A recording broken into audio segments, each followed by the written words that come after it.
Okay okay okay. हाँ जी, good good morning Pramod, good morning. हाँ जी, माइक ऑन करना भूल गई थी मैं। अच्छा, अभी अभी आ रहा है आवाज़ ठीक से? और माइक, हाँ जी, माइक ऑफ करके बहुत ज़्यादा बोल दिया मैंने।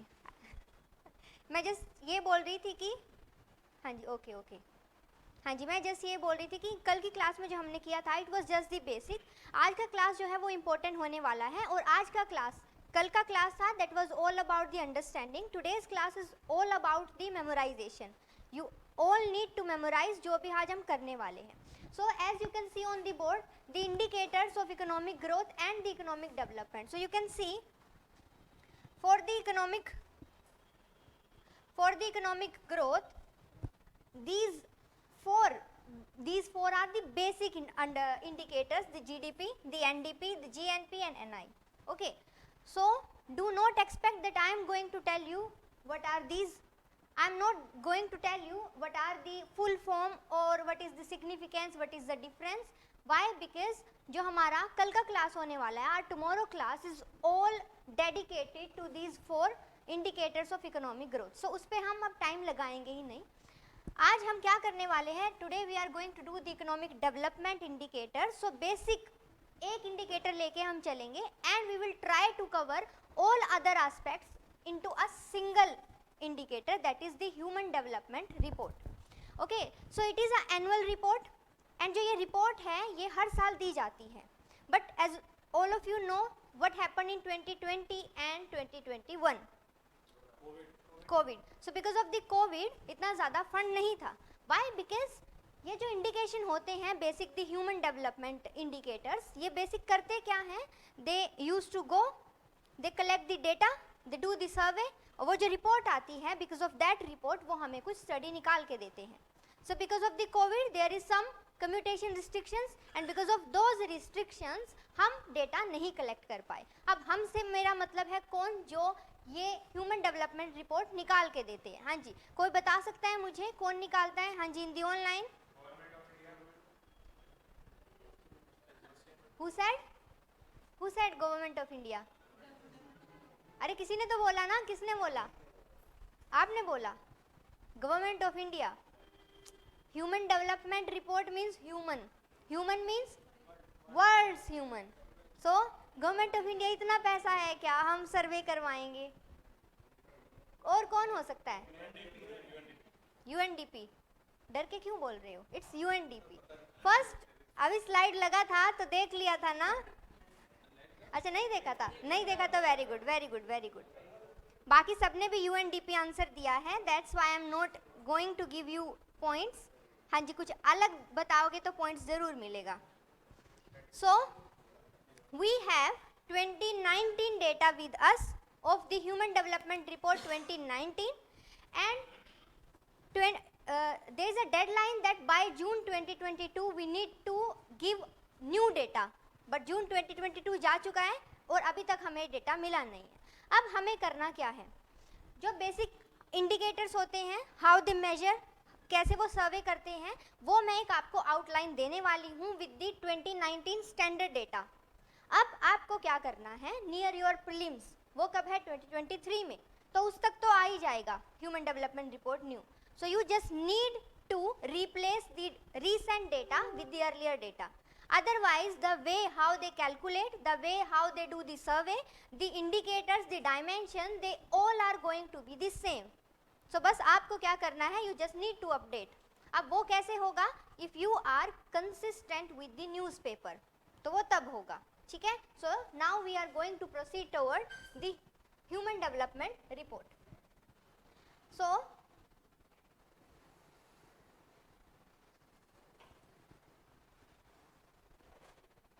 So human development report, it has 5 basic component. हाँ जी, इन दी ऑनलाइन सही से दिख रहा है ना स्लाइड ऊपर नीचे से?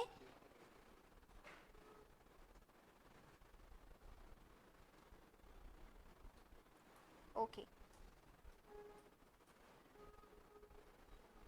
हाँ जी। सो इसके ऊपर ऊपर बाद में आएंगे कि कैसे हमारा क्या इंडिकेटर रहा है या कितना है, जस्ट कि कवर पेज यही मिला था, दैट्स वाई मैंने ये लगा दिया. So human development report basic होता है. Out of that human development report they are basic 5 reports. ये ह्यूमन डेवलपमेंट रिपोर्ट में वो 5 रिपोर्ट्स निकालते हैं. अब वो कौन कौन सी है? First one is the human development index. Human development index means ऐसा इंडिकेशन जो कि ये शो कर रहा है दैट, अच्छा एक ना आप साथ साथ में लिखते जाना, मैं लिखवाऊंगी नहीं, आपको जो लग रहा है कि जो इम्पोर्टेंट है वो फास्ट आप लिखते जाना, ठीक है. सो the first one is the human development index.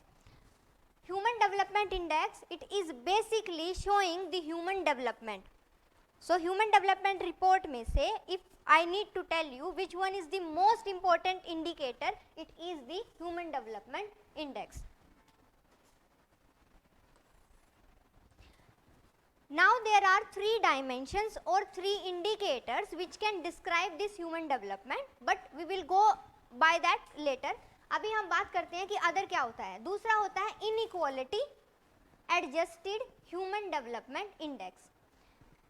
आपको लग सकता है कि जो आपका कंट्री है वो ह्यूमन डेवलपमेंट कर रहा है, it may seems to you, but there are some measures जो कि इनइक्वालिटी को रेज करते हैं. तो आपके ह्यूमन डेवलपमेंट इंडेक्स को इनइक्वालिटी से एडजस्ट किया जाता है एंड आफ्टर दैट एडजस्टमेंट आपके पास आता है क्या? Inequality adjusted human development index. Okay, उसके बाद आता है क्या? हाँ जी, जेंडर है या ग्रोथ है? हाँ जी, इन दी ऑनलाइन जेंडर होगा ग्रोथ होगा? दैट्स वाई मैंने पिक्चर लगाया so that all of you can relate. So it is, हाँ जी, कौन कौन सा मूवी है ये? और ये वाला? और ये वाला?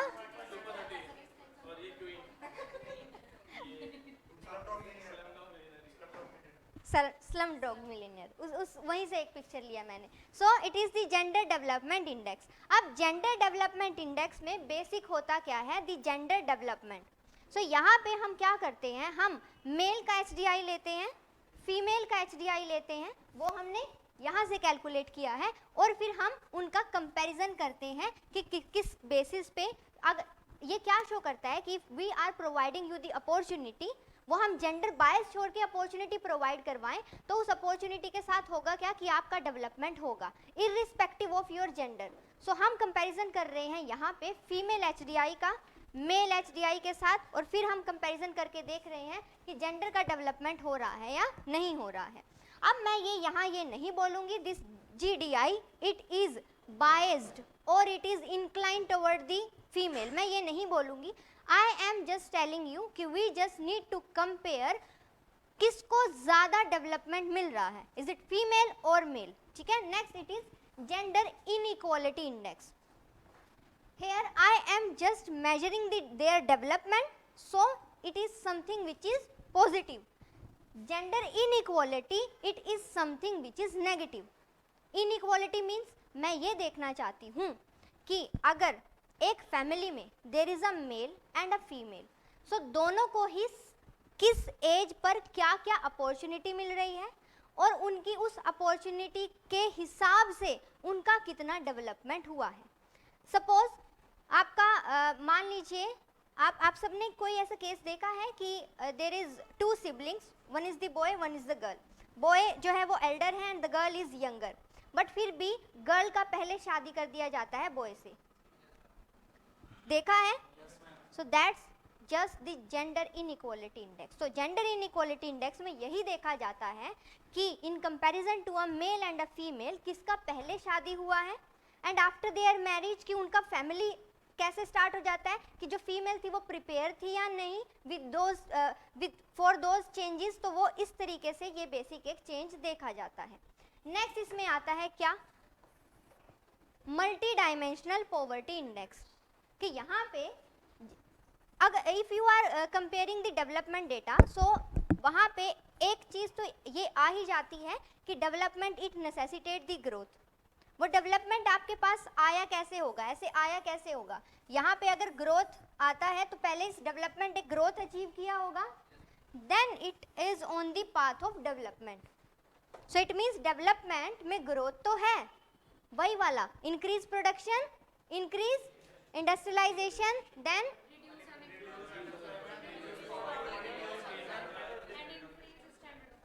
वेरी गुड वेरी गुड, ठीक है। सो इस तरीके से दैट मीन्स वो तो अचीव किया ही है। सो वहां पे क्या पॉवर्टी का लाइन आया है? बिल्कुल आया है। बट क्या वो पॉवर्टी आप सही डायरेक्शन में शो कर रहे हो? बिकॉज आपने पॉवर्टी सिर्फ तब लिया है जिनको, उन किनका पॉवर्टी आपने रिड्यूस किया है? जिनको आपने एम्प्लॉयमेंट दिया, उन्हीं का आपने हंगर रिड्यूस किया। सो आपने क्या हर डायमेंशन को कवर किया है? So that's why to see, to check कि हमने क्या हर डायमेंशन को लिया है, हम किसको लेते हैं? मल्टी डायमेंशनल पॉवर्टी इंडेक्स को। सो दीज बेसिक 5 रिपोर्ट्स और indexes they form the part of human development report. So SDR में ये 5 आते हैं। हाँ जी, अभी बताएंगे मुझे कौन कौन से। फर्स्ट वन इज, नीचे देख के नहीं बोलना है। हाँ जी, human development index, you have to go.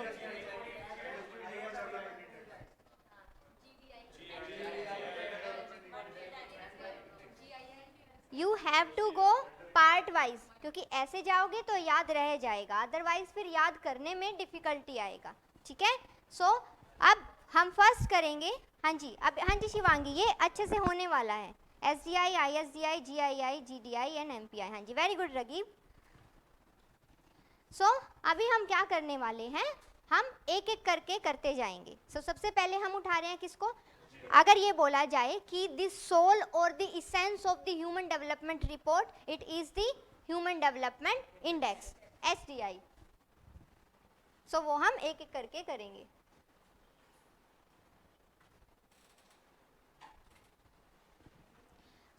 जो SDI है ह्यूमन डेवलपमेंट इंडेक्स, अब आप सबको ये तो पता ही होगा। अच्छा चलिए, चलो थोड़ा पहले लिख लेते हैं। हाँ जी, अच्छा मुझे लगा प्रमोद गुड मॉर्निंग बोल के भाग गए हैं। हाँ जी, चलिए लिखिए, human development report published by UNDP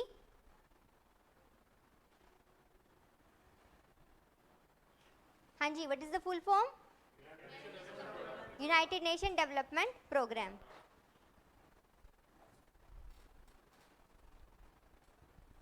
हाँ जी, सो ये जो ह्यूमन डेवलपमेंट रिपोर्ट है, ये खुद से तो आया नहीं होगा।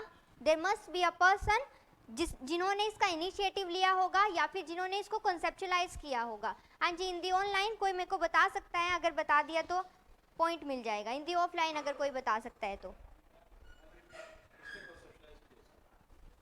Who is the person behind the human development report?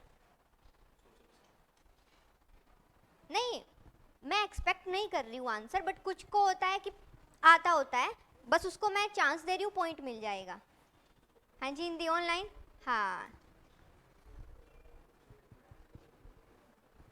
So it's मैं हाँ what?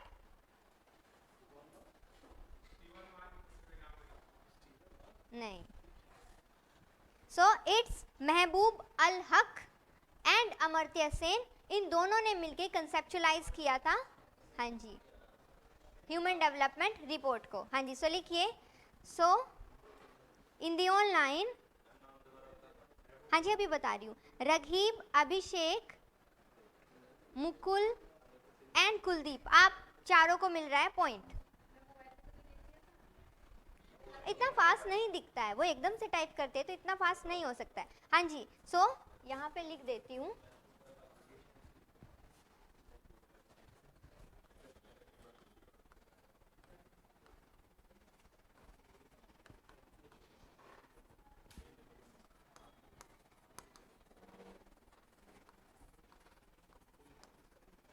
he belongs from Pakistan and he is our economist, ठीक है। बट अगर ये बोला जाए कि हु इज द फादर और who is the first initiator, तो वो है महबूब अल हक।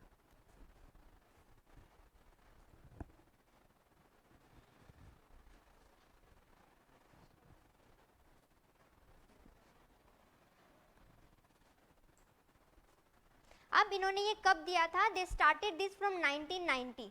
सो आफ्टर 1990 हर साल दिया जाता है, बट 2012 में क्या हुआ था, उस टाइम पे नहीं दिया गया था, बट उसके बाद अब दोबारा से इन 2020 एंड 2021 भी नहीं दिया गया है. सो 2022 में वी आर एक्सपेक्टिंग कि आ जाएगा. सो आपको 2023 के लिए जो 2022 वाला है उसका रीसेंट डेटा याद करना है, बट मेथोडोलॉजी जो है, सर्वे डेटा जो भी होता है, ये हमारा उसी तरीके का चलने वाला है, जो बेसिक है वो स्टैटिक रहने वाला है. ओके ठीक है. सो अब हम आ जाते हैं कि कैसे ये किया जाता है calculate. So in the human development index there are basic 3 indicators on which basis we calculate the data, and after calculating the data we used to compare किसका करेंगे? between the countries. so data collect करेंगे every country, और हर country का data collect करके हम basic क्या करेंगे, फिर हम कंपैरिजन करने वाले हैं, प्लस माइनस करने वाले हैं. So first you can see the life expectancy at the birth, कि अगर कोई पर्सन जन्म लेता है तो कितना एक्सपेक्टेंसी है कि वो कितना उसका लाइफ रहने वाला है, क्योंकि ये डिटरमाइन हो जाता है at the time of your birth. ठीक है. नेक्स्ट जो है एवरेज एजुकेशन लेवल क्या है, एंड स्टैंडर्ड ऑफ लिविंग क्या और किस तरीके से रहता है. अब जैसे कि हमने कल देखा था in the earlier class, if you have a family income, as per your family income आपका पर मेंबर का कोटा निकल जाता है. आफ्टर कैलकुलेटिंग दी पर मेंबर कोटा आप ये डिटरमाइन कर सकते हो कि हाँ, अगर आपको पूरा अमाउंट ना मिले उसके बावजूद भी ये हो सकता है कि आपका कोटा थोड़ा ज़्यादा हो, आपकी पॉकेट मनी ज़्यादा हो. जितना अमीर आपका फैमिली होगा, जितना रिच आपका फैमिली होगा, आपका स्टैंडर्ड ऑफ लिविंग उसी लेवल का होगा, अगर पेरेंट्स फ्री में पैसा देते हैं तो. ठीक है. अगर हाथ खींच के देते हैं तो फिर आप भी खींचे हुए रहोगे. अब लाइफ एक्सपेक्टेंसी जो है वो कितनी है, किस हिसाब से है, उससे पहले हम ये देख लेते हैं. अब ऐसा तो है नहीं कि आपको वो शिवगामी देवी बचाने आ जाए, जो खुद तो मर गई थी बट उन्होंने कैसे भी करके बाहुबली को बचा लिया था. इस वजह से अगर बाहुबली एट द बर्थ ही अगर उनका डेथ हो जाता तो वो उतना जो लाइफ उन्होंने जिया, जो भी you can say the glorious life उन्होंने जो जिया वो नहीं जी पाते. तो उनकी जो लाइफ एक्सपेक्टेंसी है, मीन्स वो किस तरीके से रहने वाली है, वो कब डिटरमाइन हो जाती है, एट योर बर्थ. सो इसका मतलब हमें ये देखना है कि हमारे लाइक इन द कंट्रीज वो लाइफ एक्सपेक्टेंसी जो है एट बर्थ वो कितना है. और अगर कोई पर्सन एट बर्थ सरवाइव कर जाता है तो उसके बाद बेसिक क्या होने वाला है कि उसका जो लाइफ है वो कितना चलने वाला है. सो इंडिया में, सिर्फ मैं इंडिया की बात करूंगी, वर्ल्ड की बात नहीं कर रही हूँ. क्यों? क्योंकि उतना ज़्यादा डेटा याद रखना मुश्किल हो जाएगा. सो इंडिया में बेसिक क्या है, डार्क कलर लेना पड़ेगा ना, हाँ ठीक है. सो इंडिया में बेसिक क्या है, अर्लियर इट वाज 69 ईयर्स, कि अगर एक पर्सन एट बर्थ सरवाइव कर जाता है, after their birth it's average कि वो 69 ईयर्स तक जिएगा. Now it has been raise to 70 years. अब ये कब है, ये तब है जब आप एट बर्थ सरवाइव कर जाते हो, and after surviving the birth you are expecting to be live 70 years. तो अब जो भी पर्सन एवरेज ये लगा रहे हैं कि बहुत ज़्यादा 100 ईयर्स तक जीना है, या बहुत ज़्यादा ये सोचते हैं कि नहीं सिर्फ 50 में ही चले जाना है, तो एवरेज 70 ईयर्स तक का आपका है. अब उसमें से माइनस करके आप काउंट कर लीजिए कितने ईयर आपके बचे हुए हैं जीने के लिए. ठीक है. हाँ जी. हाँ. So if we are taking the average, तो हम एवरेज लेके चलेंगे और एवरेज इतना ही होता है. ठीक है. अरे बड़ा इजी है ये. सो आप सब ऐसे रहिए कि हाँ कुछ इजी कर रहे हैं, आप सब ऐसे हो रहे हो, अरे इसके बाद अब क्या आ रहा है, इसके कम हो रहा है बिकॉज ऑफ द पोल्यूशन. हाँ ये तो होगा, because they use to eat healthy. अब वो कहने की बात है, वहाँ पे मिलता नहीं है वो सब स्ट्रीट फूड, ये सब कुछ अगर मिले तो वो भी खाएंगे. अभी मुझे ये बताइए, कौन अपने एरिया से यहाँ आया है और यहाँ आने के बाद मोमोज उनके फेवरेट हो चुके हैं? आप में से किसी को मोमोज पसंद नहीं है? हाँ हाँ, तो वेज भी तो होता है, साथ ही रखते हैं। तो ऐसे वाला ढूंढो जिसपे सिर्फ वेज मिले। मिलता है। हाँ, अरे नो, जो प्योर वेज वाली है वो ढूंढो। अरे मिलता है। तो रहने दो।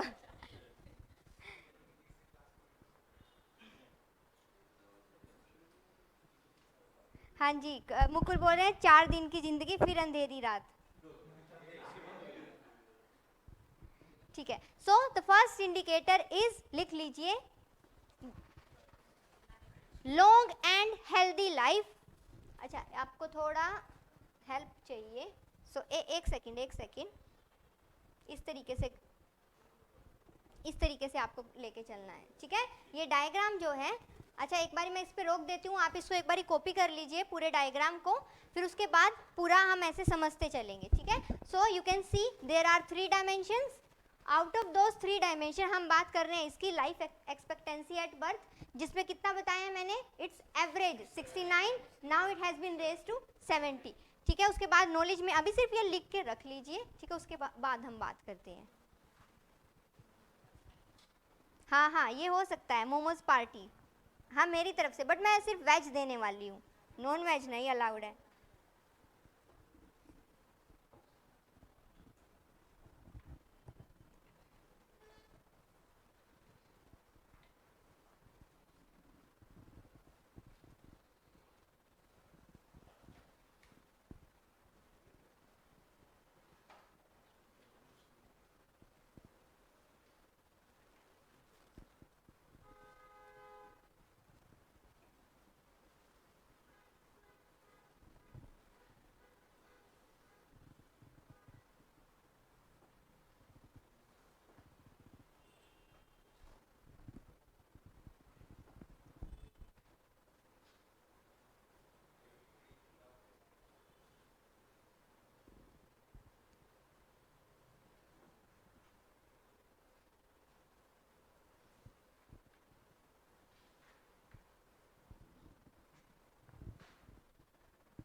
चलाया है मैंने, बट हो नहीं रहा है।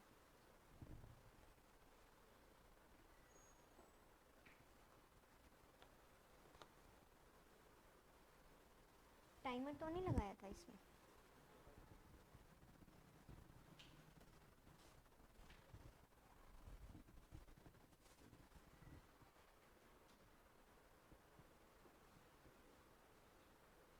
नहीं, आफ्ताब, फॉर द पॉपुलेशन हमें यूएनएफपीए का लेना होता है, यूनाइटेड नेशन पॉपुलेशन फंड, वो निकालते हैं अपना पॉपुलेशन रिलेटेड रिपोर्ट।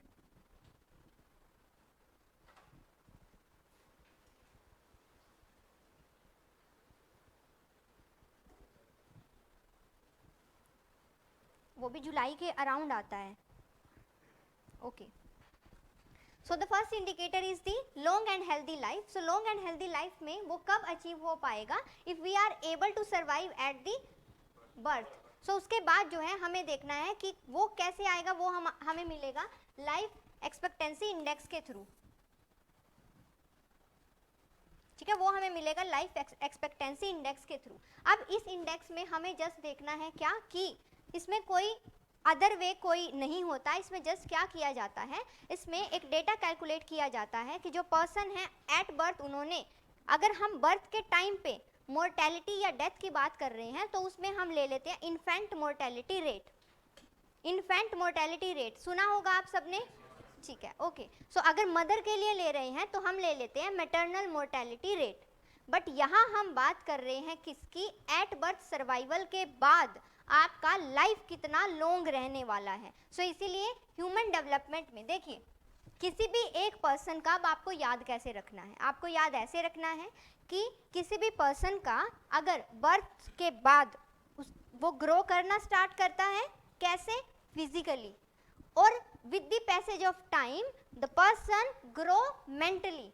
सो जब मेंटली कोई पर्सन ग्रो हो जाता है तब हम उसे बोलते हैं कि दैट पर्सन हैज डेवलप्ड।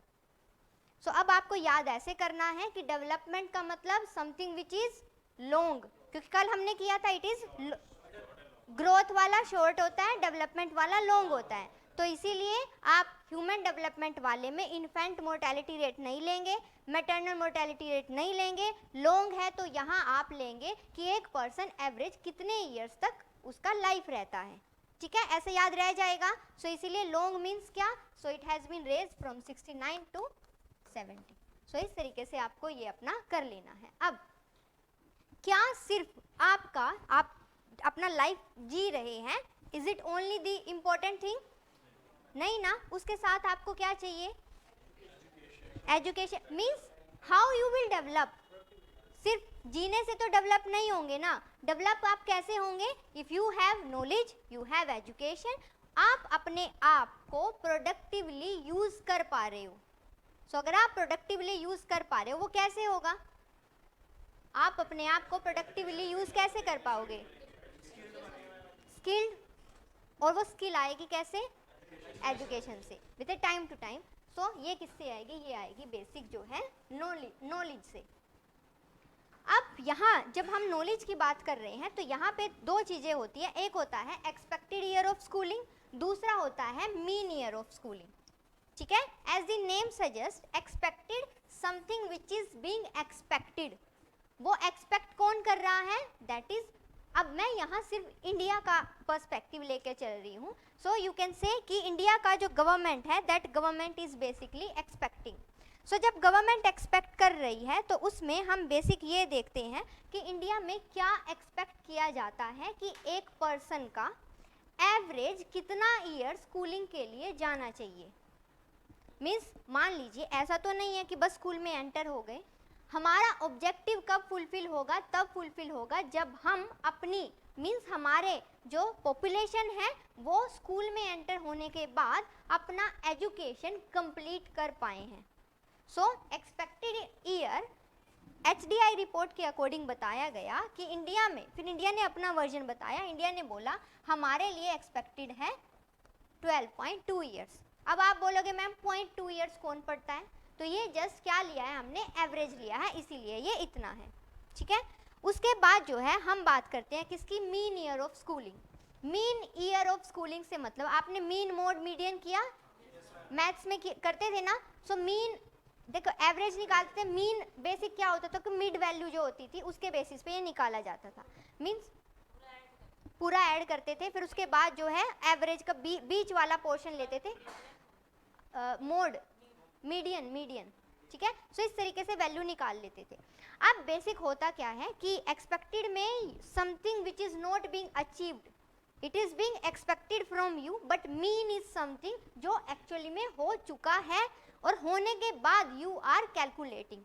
सो यहाँ पे हम क्या करते हैं, हम इन दोनों चीज़ों में कंपैरिजन करते हैं। सो अगर हमसे एक्सपेक्ट किया गया है इट्स 12.2 ईयर्स, सो मीन हमारा कितना रह रहा है, 6.4 ईयर्स,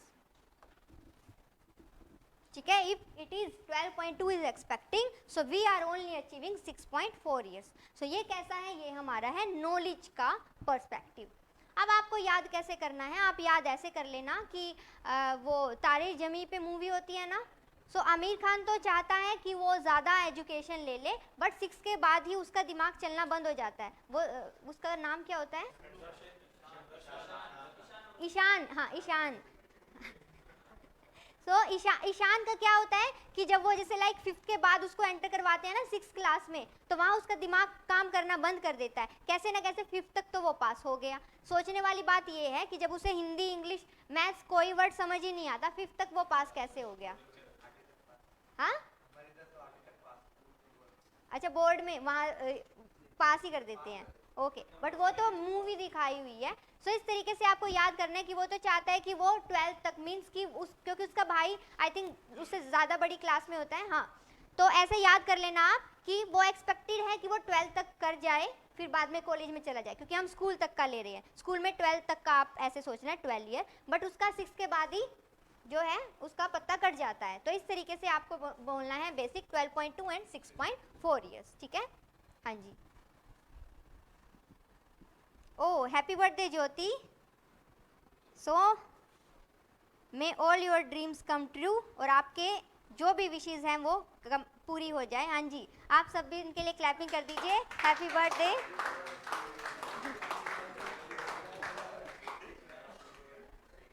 हाँ बिल्कुल बिल्कुल, बस आप मेहनत करिए, आप ज़रूर आईपीएस बनेंगी।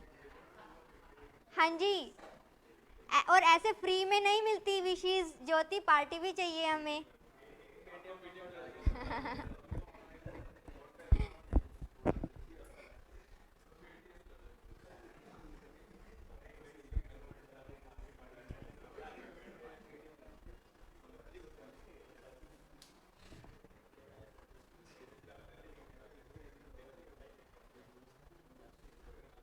हाँ हाँ रगीब, ये आइडिया बढ़िया है। रगीब बोल रहे हैं कि सीधा उनको बोल दो जोमेटो स्विगी से एड्रेस पे सीधा वो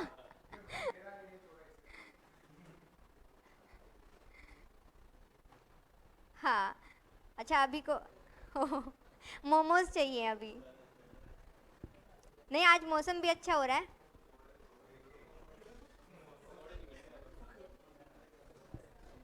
अरे ये तो ज्योति डिप्लोमेटिक हो गया।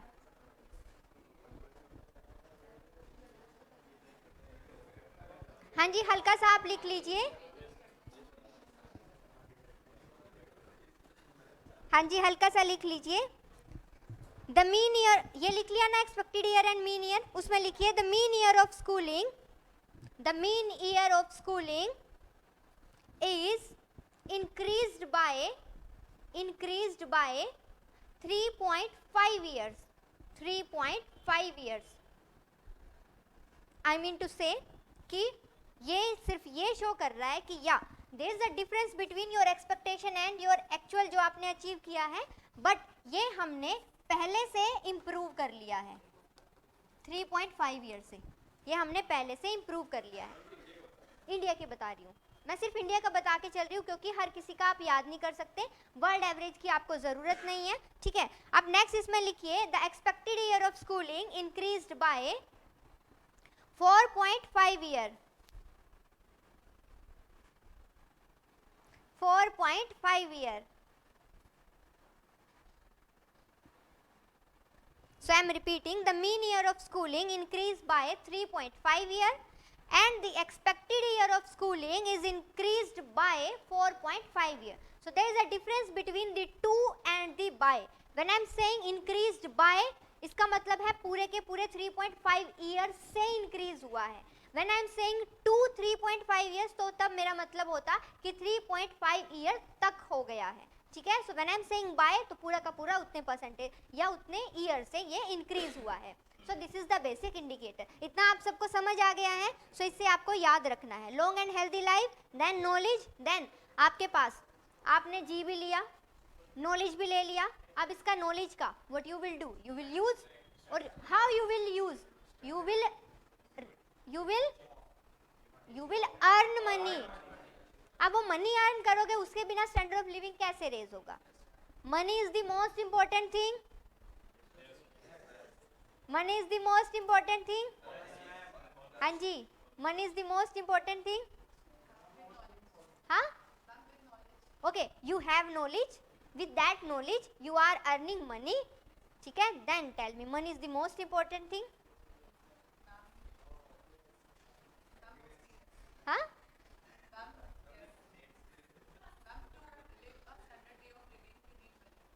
ओके, अगर मनी ना हो ना, घर में झगड़े होते हैं, लड़ाई होती है, और अगर मनी होती है, पैसा होता है, तो खुश रहते हैं सब। देखिए एक्सेसिव मनी वो अपने हक की, अपने मेहनत की, with this long life and knowledge के साथ जो मनी आती है, that is the most fruitful thing and because of on the basis of this statement I am saying money is the most important thing. It is important क्योंकि लालच खत्म तो तरक्की बंद.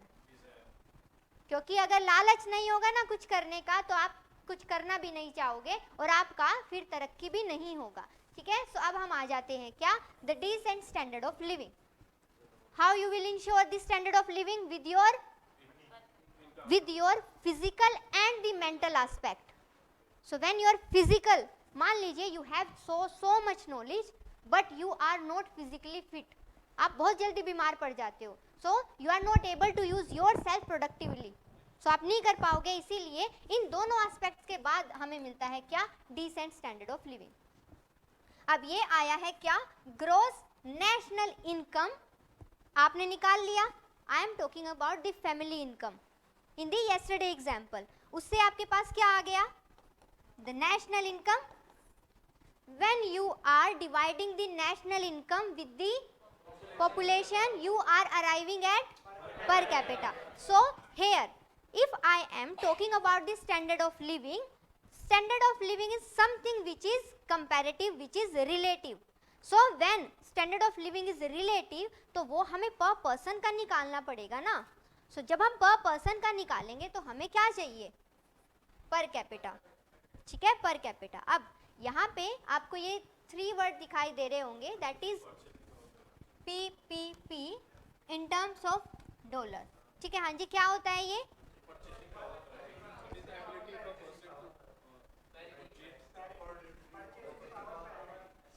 सो award of making definition goes to Abhinav ji. हाँ जी. So purchasing power parity is कि किसी का एबिलिटी टू परचेज. हाँ जी, कोई बताना चाहेगा इन दी ऑनलाइन. नहीं, होता क्या है, फुल फॉर्म नहीं, होता क्या है.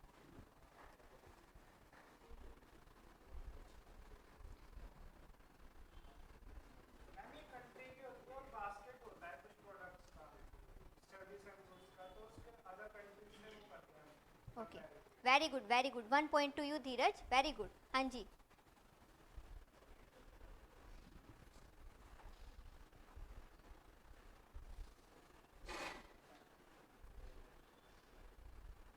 हाँ जी, वेरी गुड शिव प्रसाद.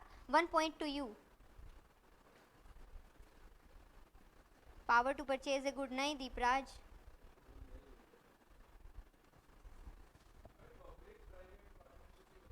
अरे नहीं राघीव. हाँ जी, very good Noman. 1 point to you. नहीं, वो वाला नहीं है. हाँ, वो भी PPP होता है. नहीं, वेरी गुड, वो भी होता है बट ये वो वाला नहीं है. ठीक है, क्योंकि यहाँ पे we are comparing the affordability. So जब अफोर्डेबिलिटी की बात आ रही है तो इट्स इम्प्लाइड कि पब्लिक प्राइवेट पार्टनरशिप तो नहीं होएगा, कि कोई पब्लिक तो नहीं आएगी आपको अफोर्ड करवाने के लिए. तो यहाँ पे हम लेके चलते हैं क्या, that is purchasing power parity. So purchasing power means आप सबने उससे मीनिंग निकाल लिया, बट वो नहीं होता है. बेसिक होता क्या है, परचेजिंग पावर पैरिटी. तो यहाँ पे परचेजिंग पावर के साथ हमें क्या दिखानी है, parity. Parity means equality. Equality means a equal comparison. अब जब मैंने इसके कंपैरिजन में यहाँ लिखा था क्या, डॉलर, इट मीन्स कि हमें अपना कंट्री का करेंसी का कंपैरिजन करना है विद अदर कंट्रीज करेंसी. अब वो हम करेंगे कैसे, हम बेसिक क्या करते हैं, हम मीन्स जो कैलकुलेट कर रहे हैं डेटा. अब ना वो USA वाले होंगे. So I am restricting myself only 2 countries. One is the India and one is the USA. Why, because easy रहेगा हमें समझना, फॉलो अप करना. So the first one is the India, the second one is the USA. ठीक है. अब हम basic क्या करेंगे, we are going to take a basket. ठीक है. विद दिस बास्केट इसमें हम बेसिक क्या करेंगे, हम इसमें डिटरमाइन कर लेंगे क्या, कमोडिटी. सो फॉर एग्जांपल अब एक कमोडिटी नहीं लेते हैं, it is a bunch of some commodities. वो इसेंशियल हो सकती है, like it may be bread, butter, tea, coffee, ये इस तरह के. I am just giving you an example. अब वो क्या होता है, किस तरीके से होता है, वो अनदर वे है, उसमें जाने या ओवर थिंकिंग करने का ज़रूरत है नहीं. सो हम अब एग्जाम्पल के लिए ले रहे हैं क्योंकि अब मौसम भी अच्छा हो रहा है और अब ज्योति का बर्थडे भी है, तो हम लेके चल रहे हैं मोमोज एंड पेस्ट्री। ठीक है, समोसे भी चाहिए, ओके, तो समोसे भी कर देते हैं। अब ये देखना पड़ेगा समोसे यूएसए में मिलता है या नहीं। सो ये क्या है, इट्स जस्ट एन एग्जाम्पल। अब किसी को like it's just to make this whole picture interesting, but otherwise क्या लेते हैं, बेसिक गुड्स को लेते हैं। वो क्या हो सकता है, ब्रेड होता है, बटर एंड कॉफी, ठीक है, और सब इसेंशियल गुड्स इस तरीके से लेते हैं। अब गुड्स तो कुछ भी ली जा सकती है। अब हम बेसिक क्या करेंगे, अब हम ये डिटरमाइन करेंगे, इंडिया में जाएंगे और इंडिया में देखेंगे कि ये जो चीज़ें हैं ये कितने रुपीस में आती हैं। मान लीजिए समोसा कितने में आता है, 20 के 2 ना, तो 10 का एक ले लूं, ओके। और मोमोज का एक प्लेट वेज वाला लेके चलेंगे, 40 ना वेज वाला,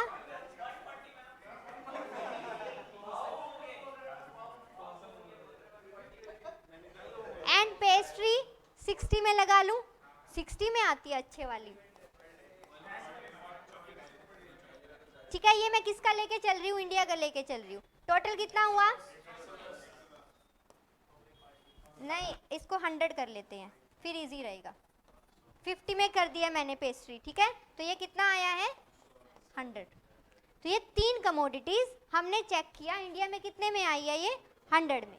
अब हम यूएसए में चेक करते हैं, अभी देखना पड़ेगा वहाँ पे मिलेगा या नहीं, बट मिल जाता है, फ्रोजन तो मिल ही जाएगा। तो वहाँ पे सपोज करें कि वहाँ पे समोसा कितने डॉलर में मिलेगा। सो वहाँ जो रेट होता है वो बहुत कम होता है, 2 रुपीज़ में 1 समोसा मिल जाएगा। हाँ, तो बहुत ज़्यादा कम होता है। ठीक है, ऐसे ही मोमोज जो है, हाँ मिलता है, अरे मिलता है, हाँ इंडियन करेंसी में इसीलिए मैं वो सॉरी डॉलर में लेके चल रही हूँ। हाँ 2 डॉलर में, 2 डॉलर में, ठीक है, हाँ जी, तो 2 डॉलर में लेके चल रहे हैं हम। वैसे ही हमें अज्यूम करना है जस्ट, ठीक है, तो बेसिक मेरे को यहाँ पे आना है। अब इसमें ऐसे ही ऐड कर लिया, ठीक है, मोमोज 8 में मिल गए, पेस्ट्री 10 में मिल गई, तो ये टोटल कितना आ जाता है 20। That means these basic commodities they are at 100 rupees in India, और वही पर्टिकुलर प्रोडक्ट मिल रहा है 20 डॉलर में इन यूएसए।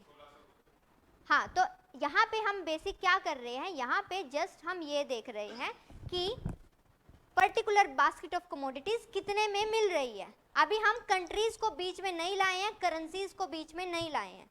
तो अब हम ये देखेंगे कि आप सबने गलती क्या की, आप सबने ये किया कि 1 डॉलर कितने रुपीस के इक्वल है और उसके हिसाब से इसको कैलकुलेट करके हम बताएं। But purchasing power parity different होता है एक्सचेंज रेट से। आप जो सब बता रहे हो that is exchange rate.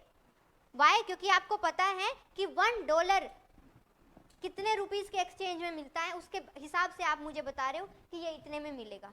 But हम चाहते हैं कि परचेजिंग पावर पैरिटी रहे, कि हमारे 100 रुपीस कितना परचेज कर सकते हैं, उनके 20 डॉलर की पावर कितनी है, वो कितना परचेज कर सकते हैं।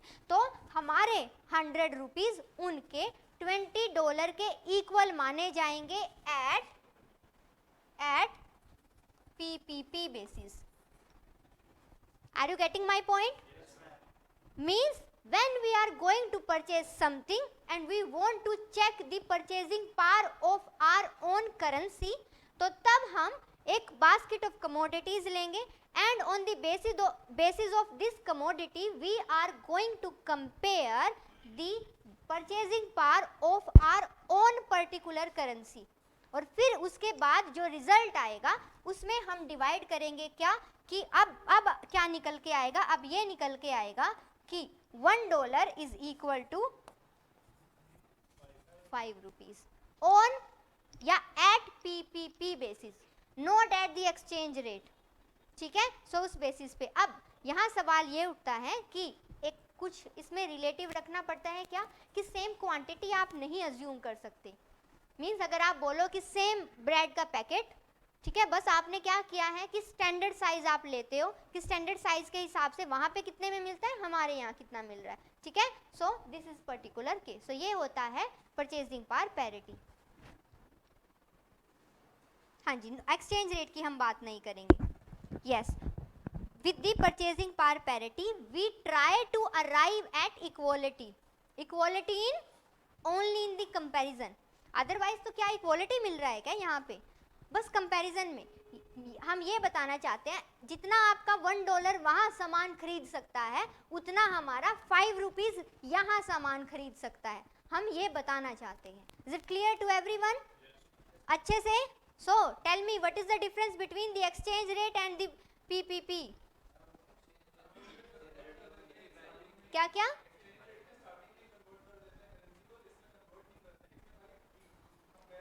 करेंसी का पावर देखते हैं। Very good, very good.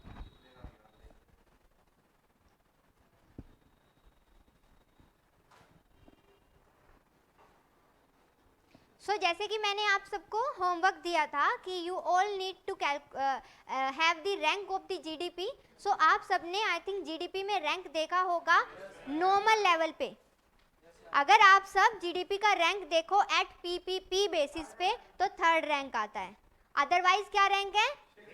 5th rank है। Earlier we were at the 6th place. The first one is USA, China, Japan, Germany, India, then UK, ठीक है, then France and then Brazil. Very good. हाँ हाँ, 5th क्या है ना, earlier we were at the 6th place. तो क्या होता है ना कि हल्का सा फ्लक्चुएशन हमारे और यूके के बीच में चलता रहता है। पिछले कुछ टाइम से हम 6th प्लेस पे आते थे और यूके का हल्का सा हमारे से ऊपर होता था, फिर एक टाइम आया हमने यूके को सरपास कर दिया और हम उनसे ऊपर हो गए। तो वो ना माइन्यूट लेवल पर जो है वो ऊपर नीचे होता रहता है। हम एक टाइमलाइन लेके चलते हैं, अभी आने नहीं वाला है ये, कोई आपसे ऐसे नहीं पूछेगा कि क्योंकि ये क्या है, it is something which is fluctuating. So ऐसा कुछ भी फ्लक्चुएटिंग होता है तो यूपीएससी बचता है पूछने से। व्हाई? बिकॉज जैसे ही चेंज हुआ आंसर की वेरी कर सकता है, तो इस वजह से इट इज 5th और 5th लेके हम चलेंगे, ठीक है। Is it clear? हाँ जी, इन दी ऑनलाइन। अच्छा नहीं आफ्ताब, आई am not considering the 1 July 2022 report.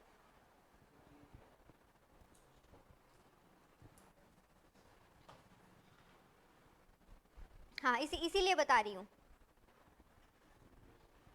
ठीक है। अब ये सब हो गया, अब हम वापस आ जाते हैं the gross national income per capita. अब जो आपकी gross national income per capita है, ठीक है, ये वही पिक्चर आ गया स्लम डॉग मिलियनेयर वाला। अब यहाँ पे ये बोला जाता है कि अगर एक पर्सन ने अपने नॉलेज के थ्रू कुछ अचीव कर लिया तो उसके बाद उसका पूरा फैमिली, उसका पूरा जनरेशन फिर फायदे में रहता है। Why? Because there is 2 particular things, one is the vicious cycle, another one is the virtuous cycle, ठीक है। अब हम बात करते या देखते हैं कि क्या बेसिक विशियस साइकिल होता है या क्या वर्चुअस साइकिल होता है। सबसे पहले हम बात करेंगे किसकी, विशियस साइकिल की। मान लीजिए एक पर्सन है, चलिए 2 पर्सन का कंपैरिजन करके हम चल रहे हैं। एक पर्सन किसको लूँ, एक पर्सन तो चलिए हो गए हैं, अरे चलिए फिर उसमें थोड़ा पर्सनल हो जाएगा, ऐसे नहीं लेती हूँ। चलिए मैं, 1 पर्सन इज ए, अच्छा चलिए ऐसे भी नहीं, 1 person is Bhide, another person is Jethalal, ठीक है। अब हम कंपैरिजन करके चलेंगे क्या, कि मान लीजिए भिड़े जो है, भिड़े को उनका जो लाइक आप ये लगा सकते हो कि उनका जो फैमिली का बेसिक इनकम है दैट इज लो, और बिकॉज उनका इनकम लो है, बिकॉज ऑफ दैट इनकम उनका सर्वाइवल जो है मुंबई जैसे एरिया में सही से नहीं हो पा रहा है, उनको बेसिक सही एजुकेशन मिली नहीं है, इस वजह से ही is not able to get a good job. अब एजुकेशन जितनी ज़्यादा अच्छी मिलेगी उतना अच्छा जॉब मिलेगा, जितना ज़्यादा अच्छा जॉब मिलेगा उसी के बेसिस पे फिर आगे आपका फैमिली का इनकम, आपके बच्चों का जो एजुकेशन है वो डिटरमाइन होने वाला है। अब बिकॉज बीड़े का जो इनकम है, इनका इनकम कम है, बिकॉज ऑफ दैट इनका जो वाइफ है उनका वाइफ को हार्ड वर्क करना पड़ता है, तो इसमें क्या हो गया, फैमिली हार्ड वर्क बढ़ गया। अब वो घर का काम भी करती है और वो अचार पापड़ भी बनाती है, ठीक है, आप सब एडमिट करोगे कि फिर उनको भी हार्ड वर्क बढ़ जाता है। अब हम ये अज्यूम करते हैं, वी ऑल आर अज्यूमिंग कि बिकॉज ऑफ दैट, क्योंकि उनका इनकम कंपैरेटिवली कम है, उस कम इनकम की वजह से सोनू को जो है, she is intelligent, but because of intelligence के अलावा भी उसे अच्छे स्कूल में, कंपैरेटिव स्कूल में मान लीजिए एडमिशन नहीं मिलता। यहाँ मैं अज्यूम करने की बात कर रही हूँ, सीरियल में मत चले जाना। जो सोनू है उसका एजुकेशन जो है वो अच्छे स्कूल में नहीं होता। She is intelligent irrespective of the thing कि उसे अच्छा एजुकेशन नहीं मिला। अब समटाइम्स इट मे हैपन कि आपका नॉलेज होने के बावजूद अगर आपको तराशा ना जाए तो आपका नॉलेज आपके फुलेस्ट पोटेंशियल तक नहीं पहुंच पाएगा। इनका फुलेस्ट पोटेंशियल तक नहीं पहुंच पाया, अब एजुकेशन के लेवल का इनको जॉब मिला,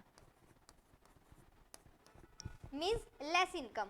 अब जॉब भी उनको कम, लेस इनकम का मिला है। अब साथ ही साथ क्या है कि इनका जो, क्योंकि इन्हें हार्ड वर्क बहुत ज़्यादा करना पड़ता है, मान लीजिए family hard work, because of that इनका जो हेल्थ है वो सही नहीं रहता, क्योंकि जिस टाइम में उन्हें घर का काम करके आराम करना चाहिए, the leisure time, in that particular leisure time she is working, उसमें भी वो अचार पापड़ बना रही है, मीन्स दोपहर को आराम करना चाहिए घर का काम खत्म करके, उसमें भी शी इज वर्किंग हार्ड, तो उस वजह से हेल्थ भी रिड्यूस हो जाता है। अब हेल्थ रिड्यूस हो गया तो इसके ऊपर इनका एक्सपेंडिचर जो है फिर से बढ़ गया।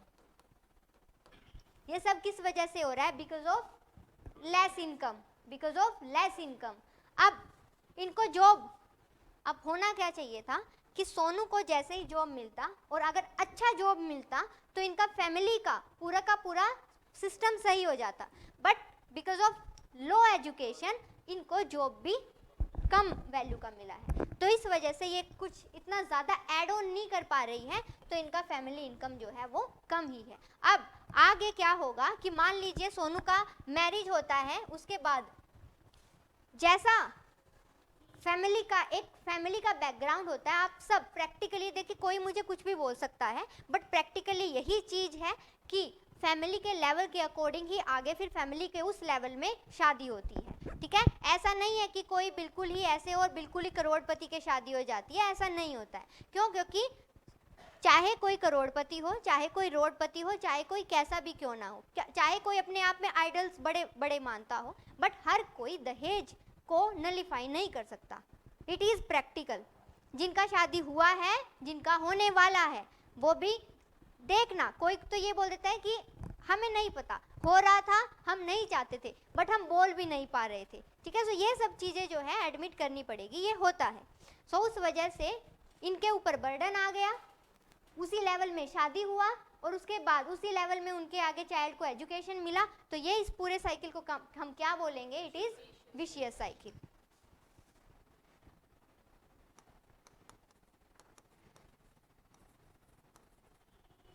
It is vicious cycle. अब हम एग्जाम्पल लेके चलते हैं किसका, जेठालाल का।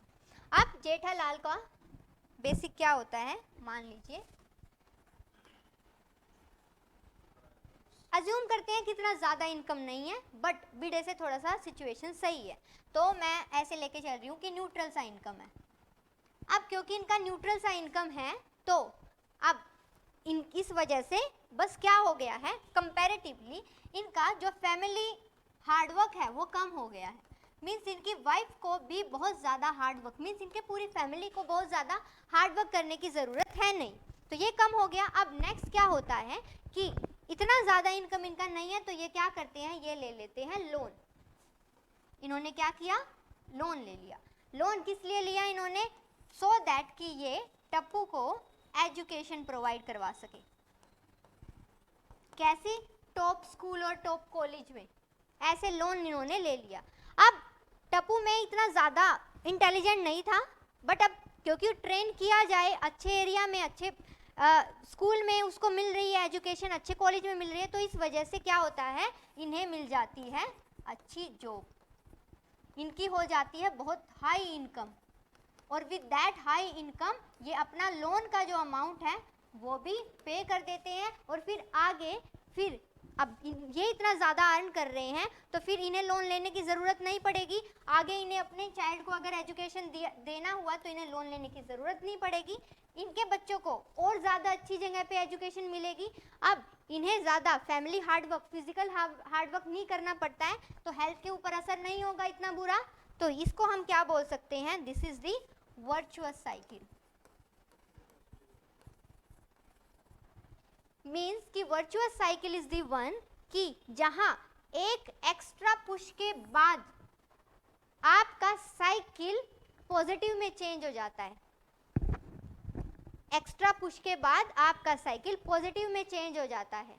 अब आप में से भी कई होंगे कि जिनके मीन्स कि होते हैं ऐसे कि कुछ का फैमिली बेसिक क्या होता है कि लोन लेके पढ़ा रहे हैं या किसी तरीके से बहुत ज़्यादा एडजस्टमेंट करके पढ़ा रहे हैं, और अगर आप सक्सेसफुल हो जाते हो तो सीधी सी बात है वो पीछे का आप सब भूल जाओगे, है ना। ऐसे ही I think it's in 2019 Pradeep Kumar, he got the 93rd rank, उनका फैमिली ने लोन लेके उनको यहाँ पे भेजा हुआ था, मीन्स अपना जो एंसेस्ट्रल प्रॉपर्टी होता है वो बेच के यहाँ पे भेजा हुआ था, और यहाँ वो दिल्ली में रह के प्रिपेयर कर रहे थे, कोचिंग कर रहे थे।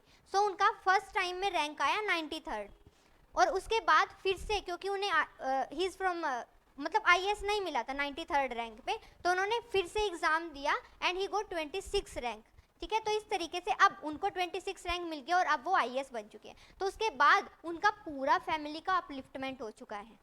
अब इवन उनके रिश्तेदार में भी अगर कोई रिलेटिव्स में भी बच्चा होगा ना, तो वो भी सब अपने बच्चों को IAS वाले में डालें, क्योंकि ऐसा होता है ना, अपने एक एरिया से अगर कोई बन गया तो हर कोई डालना चाहता है कि हाँ IAS का प्रिपरेशन ये इनको गाइड करके देंगे या इस तरीके से करेंगे, तो वो क्या हो गया, इट इज़ वर्चुअस साइकिल। उनकी फैमिली ने जो बर्डन लेके किया था उसका पॉजिटिव फ्रूट मिल गया। अब जैसे ही पॉजिटिव फ्रूट मिला तो ये यहाँ पे अचीव हो गया, ठीक है। Is it clear to everyone? So इस तरीके से,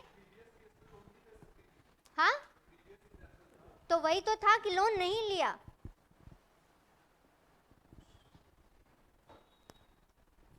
तभी तो विशियस साइकिल बना ना। विशियस साइकिल और वर्चुअस में क्या डिफरेंस है, सिर्फ लोन का डिफरेंस नहीं है, इसमें डिफरेंस है क्या कि अगर यहाँ पे हाई लेवल मिल जाता है, इनकम रेज हो जाती है। अब स्लम डॉग मिलियनेयर का एग्जांपल मैंने क्यों डाला, the person has the knowledge, अब उसे जॉब तो नहीं मिला था ना, अच्छा उसने अपने नॉलेज के थ्रू मनी, पैसा बनाया है।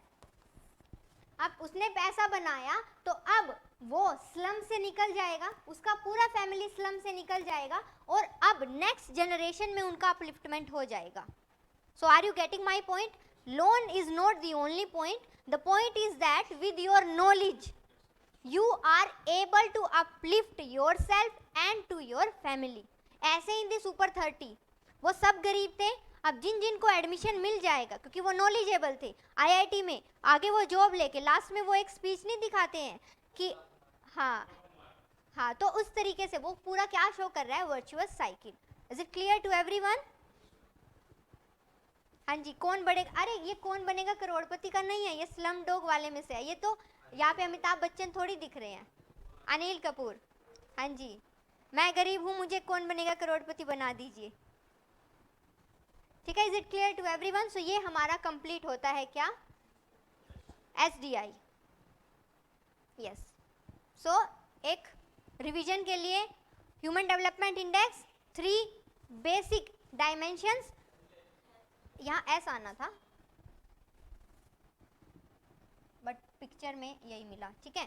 So first is the long and healthy life, then it's knowledge और education, then it's standard of living.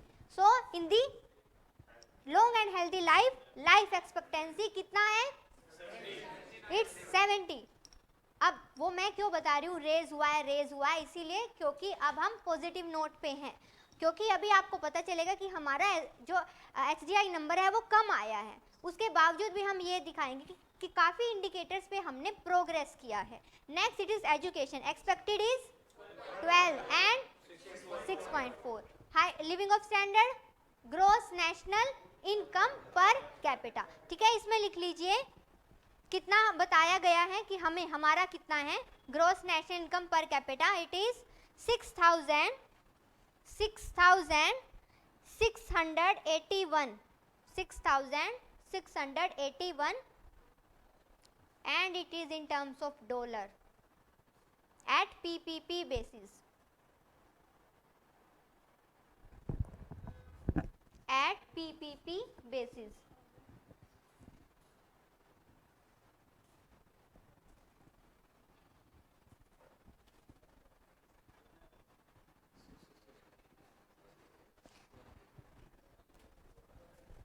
$6,681 in terms of dollar.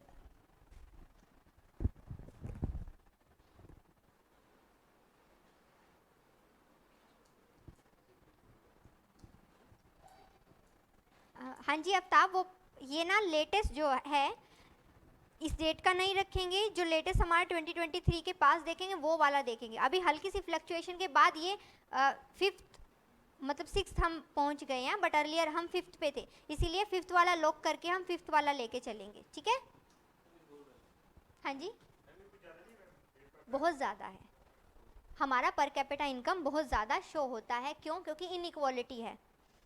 अब इनइक्वालिटी का अगर मैं आप सबको हिसाब बताऊं कि जो टॉप 50% है ना, उनके पास 76.8% टोटल वेल्थ है.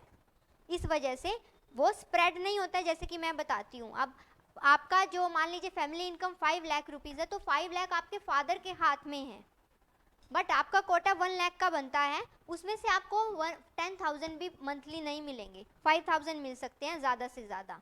ठीक है, सो उसी बेसिस पे बहुत ज़्यादा है, आई नो, इसीलिए डॉलर की फॉर्म में. ठीक है,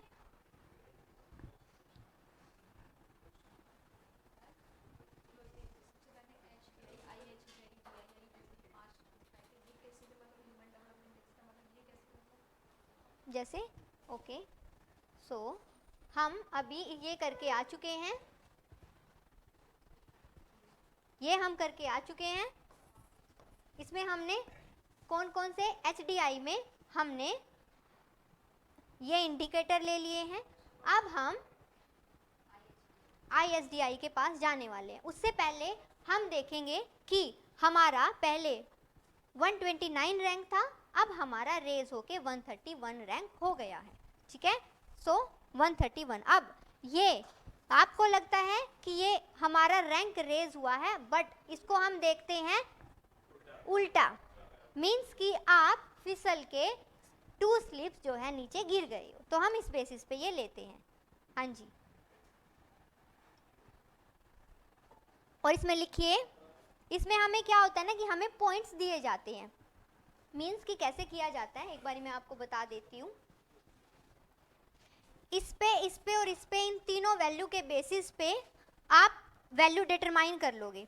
वैल्यू डिटरमाइन आप कैसे करोगे? ये आपने देखा कि कितने लोग इतने ईयर तक जिए, पॉजिटिव रहा या नेगेटिव रहा. ऐसे ही तीनों का डेटा आया. तीनों का डेटा आने के बाद आप क्या करोगे, तीनों का आप एवरेज निकालोगे और उस एवरेज के हिसाब से आप उसको कैलकुलेट कर लोगे किसमें, पॉइंट की वैल्यू में. मीन्स आप उसको डिवाइड करते हो 1000 या 10,000 या 1 लाख से, और उसके बेसिस पे आप जो है अपना वैल्यू डिटरमाइन कर लेते हो. अब इंडिया का जो वैल्यू आया है HDI का, ये निकल के आया है 0.645. मीन्स अगर पूछे कि ह्यूमन डेवलपमेंट इंडेक्स के हिसाब से इंडिया का वैल्यू कितना है, इट इज 0.645. लिख देती हूँ.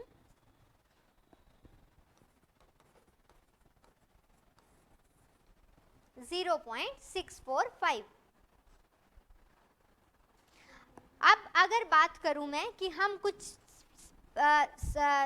पोजीशन या कुछ rank we have slipped, but उसके कंपैरिजन में अगर, तभी मैं बता रही थी ना कि हर चीज़ में यहाँ आपने रेज किया है 4.5 ईयर से, यहाँ आपने रेज किया है 3.4 ईयर से, ये 3.5 ईयर से 3.5, यहाँ पे लाइफ एक्सपेक्टेंसी आपने रेज किया है और आपका जो, हाँ ये मैं बताना भूल गई, GNI जो है ये आपका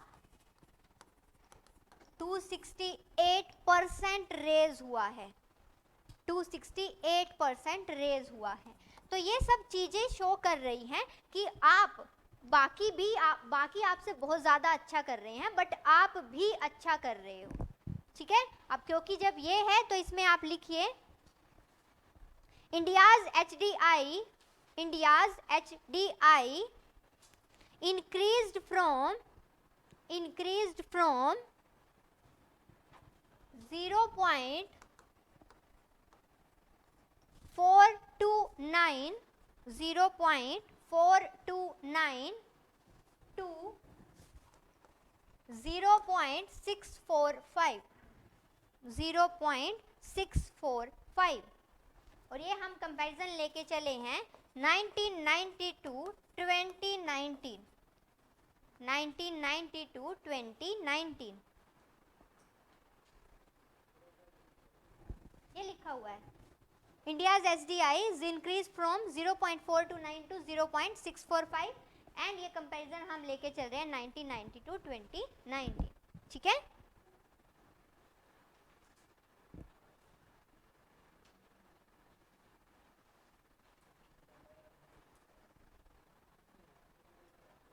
याद तो हो ही गया होगा ना आपको, अभी याद और क्या करोगे, एक बार और घर जाके देख लेना और याद हो जाएगा, ठीक है। Is it clear to everyone? अभी चलूं आगे, ठीक है। सो अब हम आते हैं नेक्स्ट हमारा, अच्छा ये एक बार आप रैंक देख लीजिए किस तरीके से बेसिक क्या रहा है। ये रैंक है, टॉप पे नॉर्वे रहा है, उसका हमें ज़रूरत नहीं है देखने की।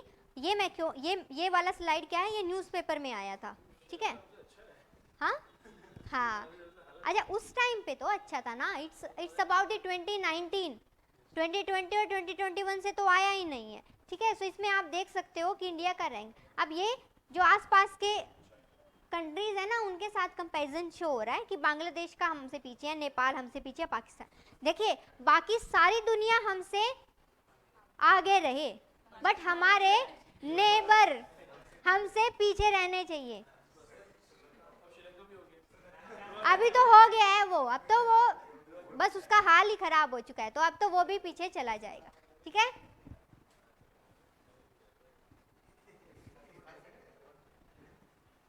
ठीक है, ओके। सो अब हम आते हैं inequality adjusted human development index. तो हमने क्या वर्ड लिया है, हमने वर्ड लिया है इनइक्वालिटी एडजस्टेड HDI। मीन्स आप अपने HDI को कैलकुलेट करोगे, ठीक है। हमने अपने HDI को कैलकुलेट कर लिया। कैसे कैलकुलेट किया? With 3 dimension, long and healthy life, then knowledge and then standard of living, उसमें आपने कैलकुलेट कर लिया। अब जो आपने HDI कैलकुलेट किया है, it means we do not have any other separate kind of way to calculate the IHDI। Just आप क्या करने वाले हो, आप जस्ट एक बेसिक कंपैरिजन लेके चलोगे क्या कि सिर्फ इनइक्वालिटी एग्जिस्ट करती है या नहीं। अब वो इनइक्वालिटी क्या, आप अपना HDI कैलकुलेट करोगे और आप अपने कंट्री में इनइक्वालिटी कैलकुलेट करोगे। अब सवाल ये उठता है इनइक्वालिटी कैसे कैलकुलेट होगा, उसके जो बेसिक PhD में आपको नहीं जाना है। क्यों? क्योंकि आप यहाँ पे किसी NSSO के ऑफिशियल बनने के लिए काम नहीं कर रहे हो। आप किस लिए काम कर रहे हो कि आपके पास डेटा आया और आपको सिर्फ डेटा पढ़ना आना चाहिए। डेटा कैसे कैलकुलेट होके आया आपको उससे मतलब नहीं है। तो इनइक्वालिटी का डेटा कैलकुलेट करके हमारे पास परसेंटेज की फॉर्म में आ जाता है। फिर हम अपने HDI को एडजस्ट करते हैं विद दिस इनइक्वालिटी मेजर। सो उसमें हम अब लिखिए बेसिक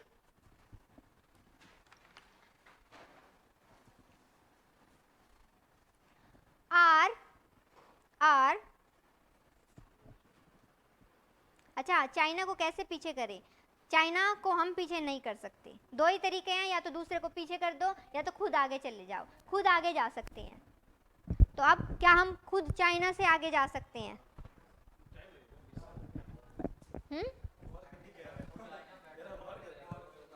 देखिए, सपोज करिए चाइना इंडिया में वॉर होता है, क्या हम जीत पाएंगे?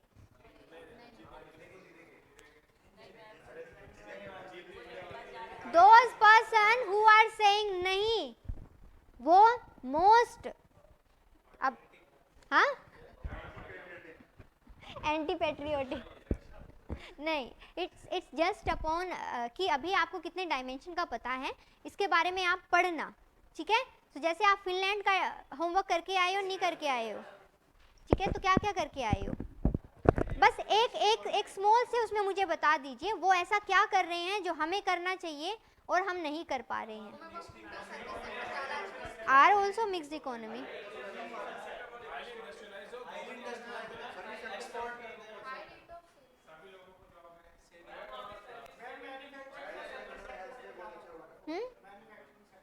मैन्युफैक्चरिंग सेक्टर पे ज़्यादा,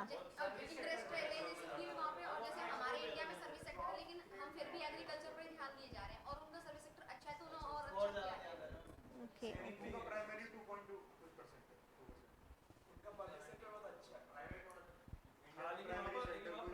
okay. So let me give you an example, there is a middle class family, और मिडिल क्लास अपना कर रही है, आराम से जुगाड़ उसका चल रहा है, बट क्या होता है because of the health issues वो पॉवर्टी के डर्थ में गिर जाते हैं, ठीक है।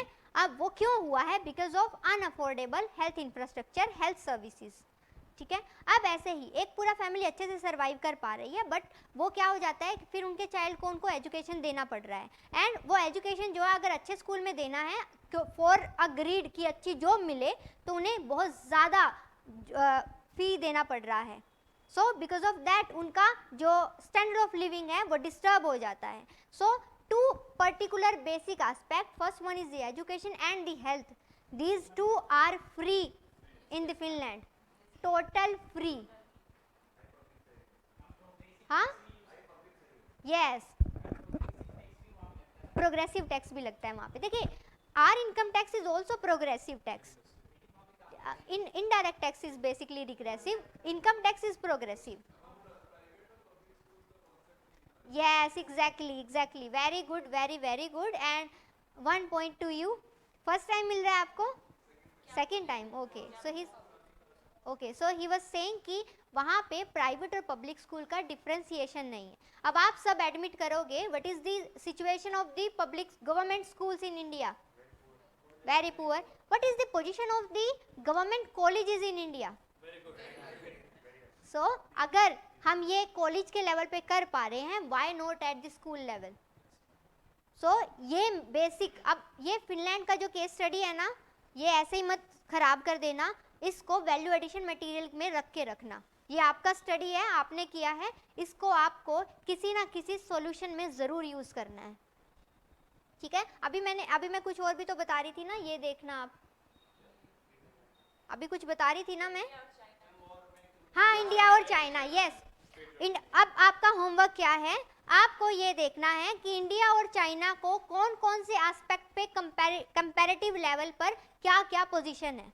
सो आप कैसे करोगे मैं बता देती हूँ, आप देखोगे पॉलिटिकल एस्पेक्ट, ठीक है। अब आप ये देखोगे कि इंडिया का पॉलिटिकल स्टेबिलिटी क्या है, क्या लेवल है, मीन्स कि कितने डिसीजन पॉलिटिकली स्टेबलाइज इंडिपेंडेंटली लिए जाते हैं, चाइना में कैसे लिए जाते हैं। फिर आप देखोगे इकोनॉमिक एस्पेक्ट कि उनका इकोनॉमी मेजर कौन से एक्सपोर्ट करके फ़ायदा ले रहा है। अभी चलिए कल बहुत ज़्यादा नहीं देती हूँ, दो ही एस्पेक्ट पे आपको देखना है, पॉलिटिकल एंड इकोनॉमिक में आपको देखना है क्या क्या क्या देख के आना है। एक्सपोर्ट देखने हैं कि चाइना किस टाइप के एक्सपोर्ट करता है और किस किस कंट्री को करता है, और इंडिया किस टाइप के एक्सपोर्ट किस किस कंट्री को करता है, ये आपको देख के आना है, ठीक है। सिर्फ इतना ही आपका होमवर्क है फॉर टुमारो। हाँ जी, फिनलैंड हैप्पीएस्ट नेशन भी है, एंड ट्रस्ट और स्टेबिलिटी है, डिफेंस के ऊपर आईआर इंफ्रास्ट्रक्चर, यस। नहीं ड्रॉ नहीं होने देंगे, हम जीतेंगे।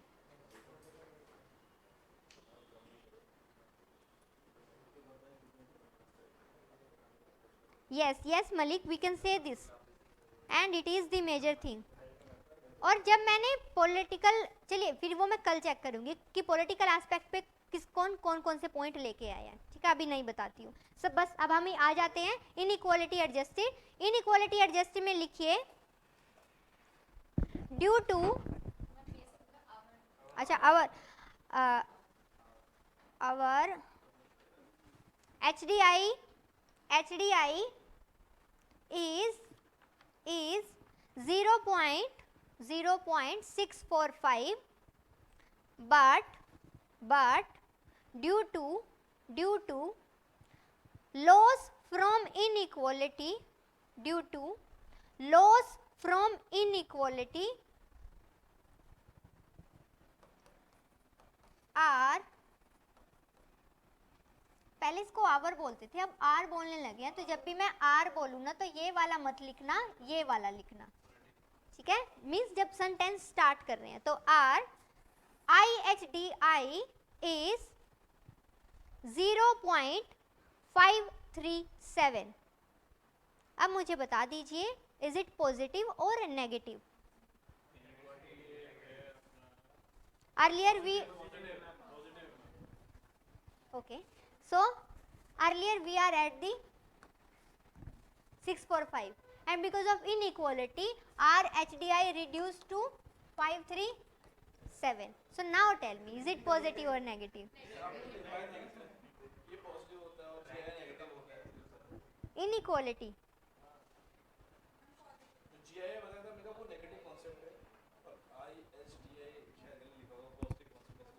it's not a positive concept, it is negative. क्योंकि देखिए अगर इनइक्वालिटी होगा तो आपको लॉस शो दिखेगा और ये कितना आया है, इट इज 16.8%।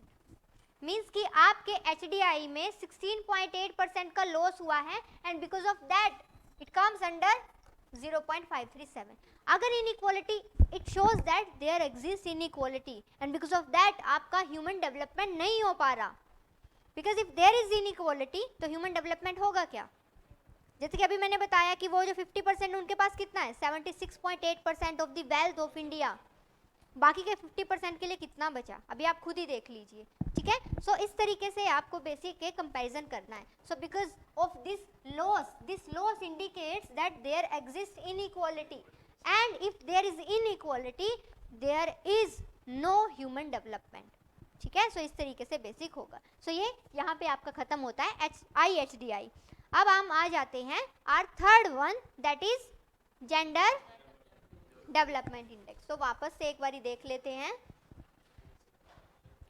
ये हम करके आ चुके हैं, ये करके आ चुके हैं, अभी हम जेंडर डेवलपमेंट इंडेक्स में हैं। Gender development index means development of the gender perspective.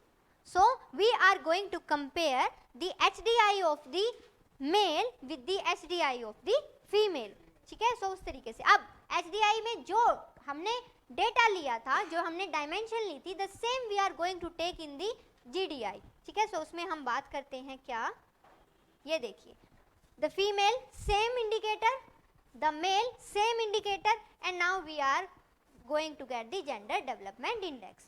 Is it clear to everyone? So याद करने और बार बार बताने की जरूरत नहीं है, बस जस्ट आप लिख लीजिए क्या, gender development index, gender development index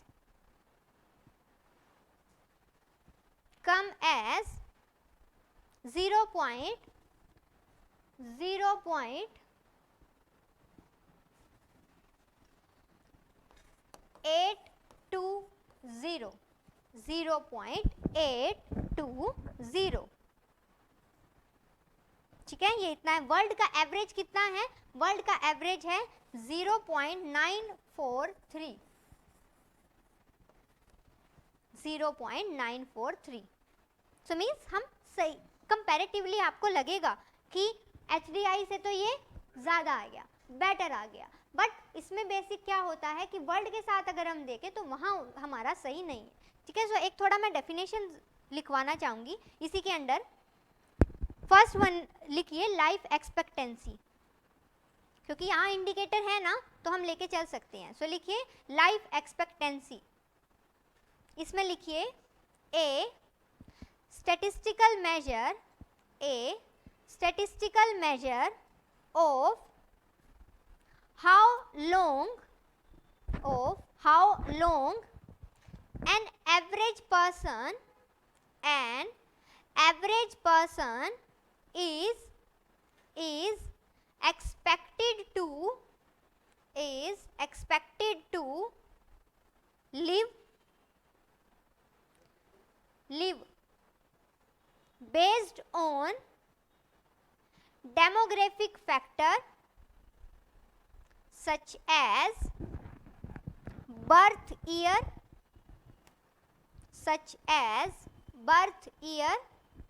and current age. So I am repeating, a statistical measure of how long an average person is expected to live based on demographic factor such as birth year plus current age. Bracket में लिखिए exceptional case Shivagami saved Baahubali.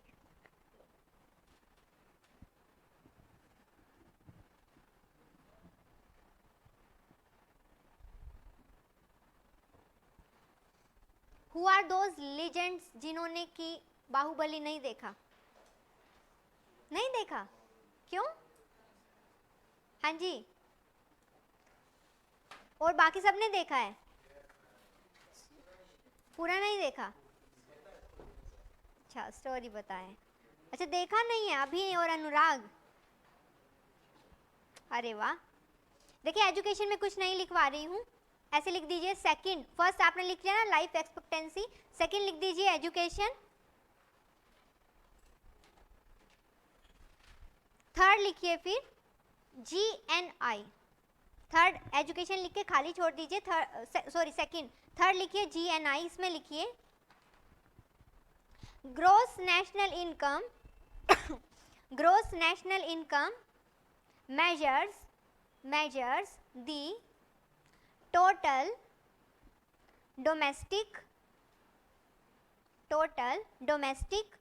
and foreign output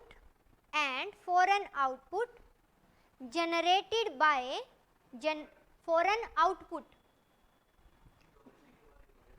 Okay, gross national income measures the total domestic and foreign output generated by a country's, country लिख के apostrophe s, country's residents.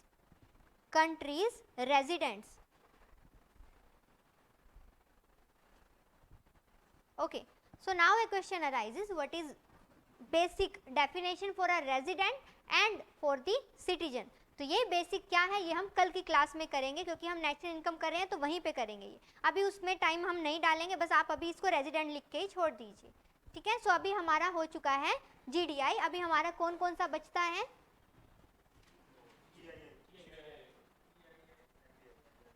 ये करके आ चुके हैं, अब ये बचता है और ये बचता है. ठीक है, तो फटाक से आप ये उतार लीजिए, जल्दी जल्दी करना.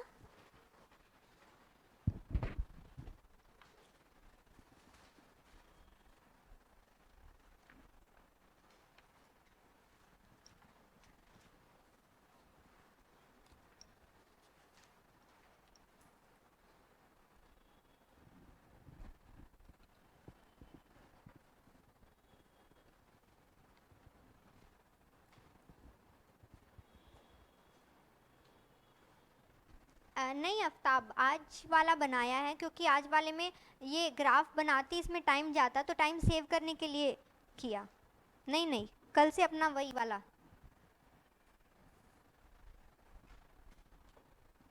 बट हाँ, अगर कभी होगा ना दोबारा से PPT किसी पर्टिकुलर में तो मैं बता दूंगी आपको.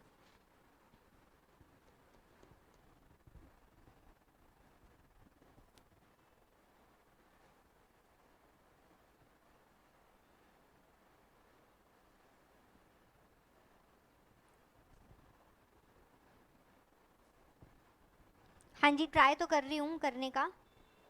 Let's hope.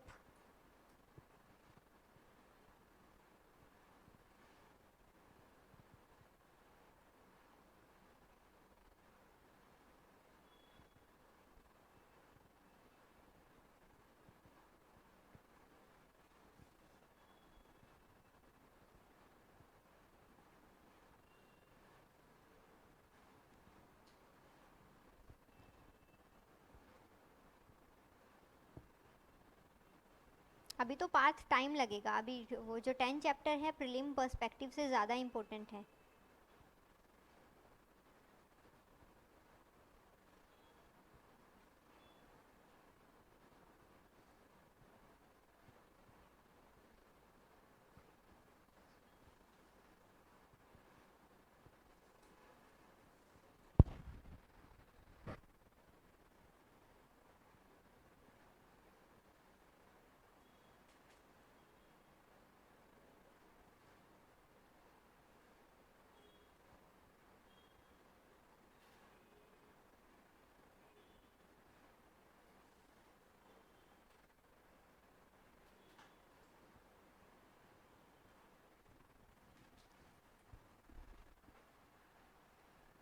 हाँ जी, सो लिख लीजिए कि जेंडर इनइक्वालिटी इंडेक्स के बेसिस पे इंडिया का जो रैंक आया है it is 123rd 123rd।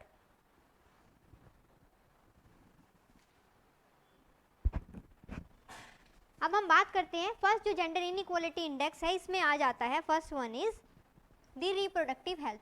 So reproductive health means किसका, तो यहाँ पे हम जेंडर इनइक्वालिटी, जब ये बात आ रही है इनइक्वालिटी की, तो यहाँ पे हम बायसनेस दिखाएंगे, या हम बायसनेस तो नहीं बोलूंगी, but we are going to be incline toward the female. अब फीमेल में जब हम वहाँ हो रहे हैं तो उनके उसमें क्या बात आ जाएगी, उसमें बात आ जाएगी कि जब जेंडर डेवलपमेंट वाले में आपने उसका एजुकेशन लेवल देख लिया, इनकम लेवल देख लिया है, और आपने बाकी लॉन्ग एंड हेल्दी लाइफ देख लिया है, बट उनकी लॉन्ग एंड हेल्दी लाइफ में कुछ अदर एस्पेक्ट होते हैं which are different from the male. So वो कौन से हैं, those related to their reproductive health. अब उनकी जो रिप्रोडक्टिव हेल्थ से रिलेटेड है उसमें सबसे पहले आ जाता है मैटरनल मोर्टेलिटी रेट। अब all of you know what is the maternal mortality rate, कि जब basic eight the time of the child birth कि कितना परसेंटेज है कि जो विमेन है वो सरवाइव कर जाती है, जो मदर है वो सरवाइव कर जाती है। सो इंडिया में, हाँ, तो इसमें हम पर 1 लाख लाइव बर्थ के हिसाब से देखते हैं कि कितना जो है हमारे जो फीमेल हैं वो सरवाइव नहीं कर पाती है। ठीक है, सो इसमें लिखिए 103 पर 1 लाख लाइव बर्थ, 103 पर 1 लाख लाइव बर्थ,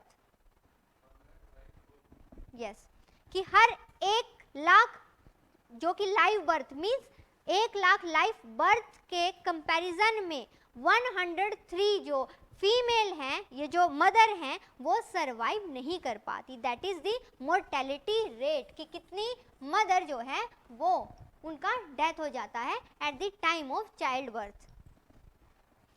सो जब भी इन्फेंट मोर्टेलिटी रेट और मैटरनल मोर्टेलिटी रेट की बात की जाती है तब डायरेक्ट आप हिट कर रहे हो किसे, अपने हेल्थ इंफ्रास्ट्रक्चर को, कि ऐसा क्या है कि डॉक्टर के होने के बावजूद because of the child birth, because of that particular process, कि वो मदर या चाइल्ड सरवाइव नहीं कर पा रहे हैं, क्योंकि यहाँ पे क्वेश्चन उठता है on the ability of that particular doctor.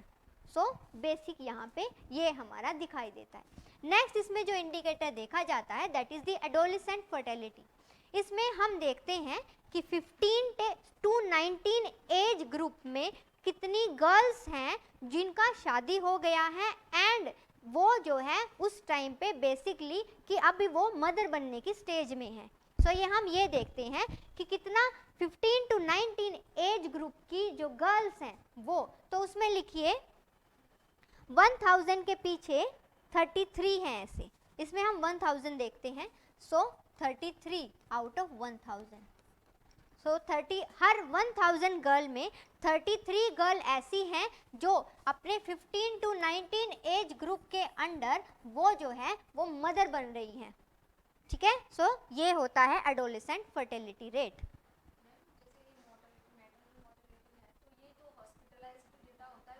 उसी के अकॉर्डिंग दिखाई देता है। तो अभी तो काफ़ी, अभी आप ये देखिए ना कि अगर सेंसस का डेटा भी लें तो कौन कैलकुलेट करता है, टीचर्स, प्रोफेसर्स, उन्हें ट्रेन किया जाता है और उन्हें कुछ एरिया डिवाइड करके दिया जाता है। अब वो एरिया में जाके वो एक्यूरेट डेटा लेके आ रही हैं या नहीं, इसके ऊपर सवाल उठता है। तो इस वजह से लूप होल्स हर एक में है, ठीक है, वो तो रहेंगे ही, वो तो एक्यूरेट डेटा तो हमें कभी मिलेगा ही नहीं, तो ये हमें अज्यूम करके चलना पड़ेगा। Is it clear to everyone? Next आ जाता है क्या, एम्पावरमेंट। एम्पावरमेंट में आप क्या देखते हो कि पार्लियामेंट्री रिप्रेजेंटेशन है या नहीं। अब यहाँ पे पार्लियामेंट्री रिप्रेजेंटेशन की ही बात क्यों की, आई मीन टू आस्क कि पॉलिटिकल एस्पेक्ट को ही क्यों देखा, कोई बता सकता है? नहीं, वो तो है, we all admit that thing. I am asking why in the gender inequality index you are considering this कि अगर पार्लियामेंट में रिप्रेजेंटेशन नहीं मिला तो क्या फीमेल जिंदा नहीं रहेंगी क्या?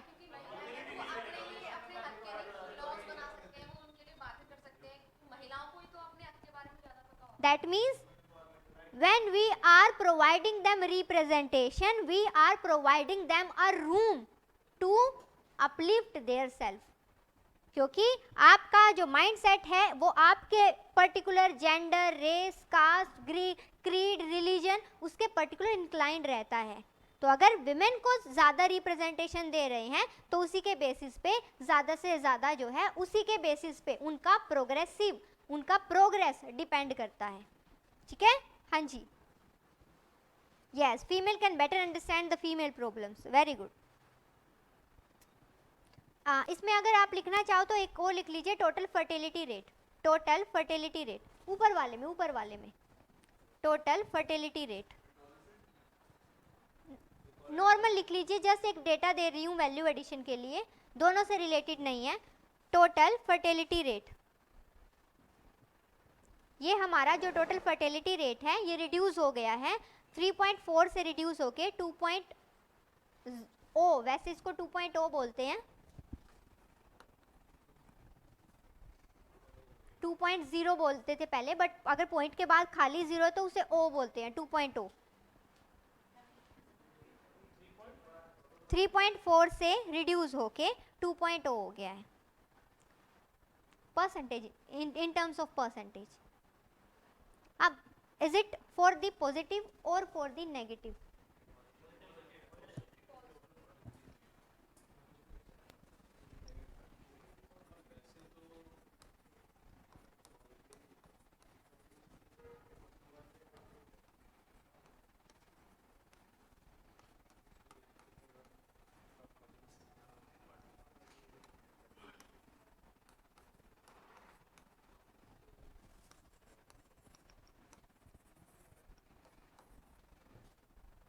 Which one is the best for us? Like for us कि हमारा population is continuously growing, तो for India इन तीनों में से कौन सा स्टेज बेटर रहेगा?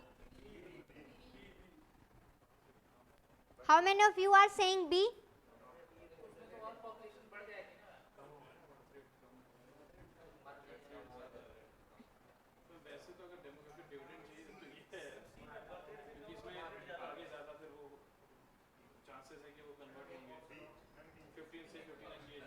अच्छा, पहले रीजन बाद में पूछूंगी, पहले अपने एक डिसीजन पे आइए। How many of you are saying A? Pandey ji हैं आपके साथ, हाँ जी। How many of you are saying B?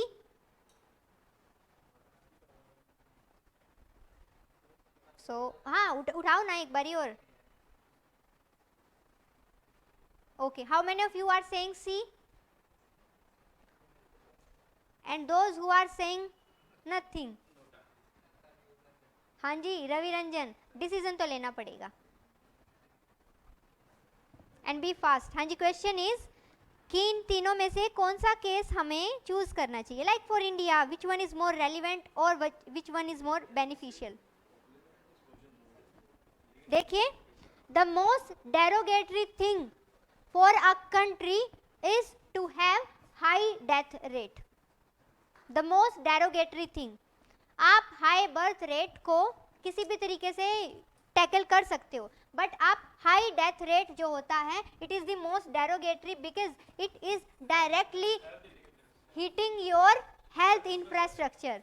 तो आप हाई डेथ रेट वाला तो कुछ भी आप जो है आप बिल्कुल भी टॉलरेट ही नहीं करना चाहते हो।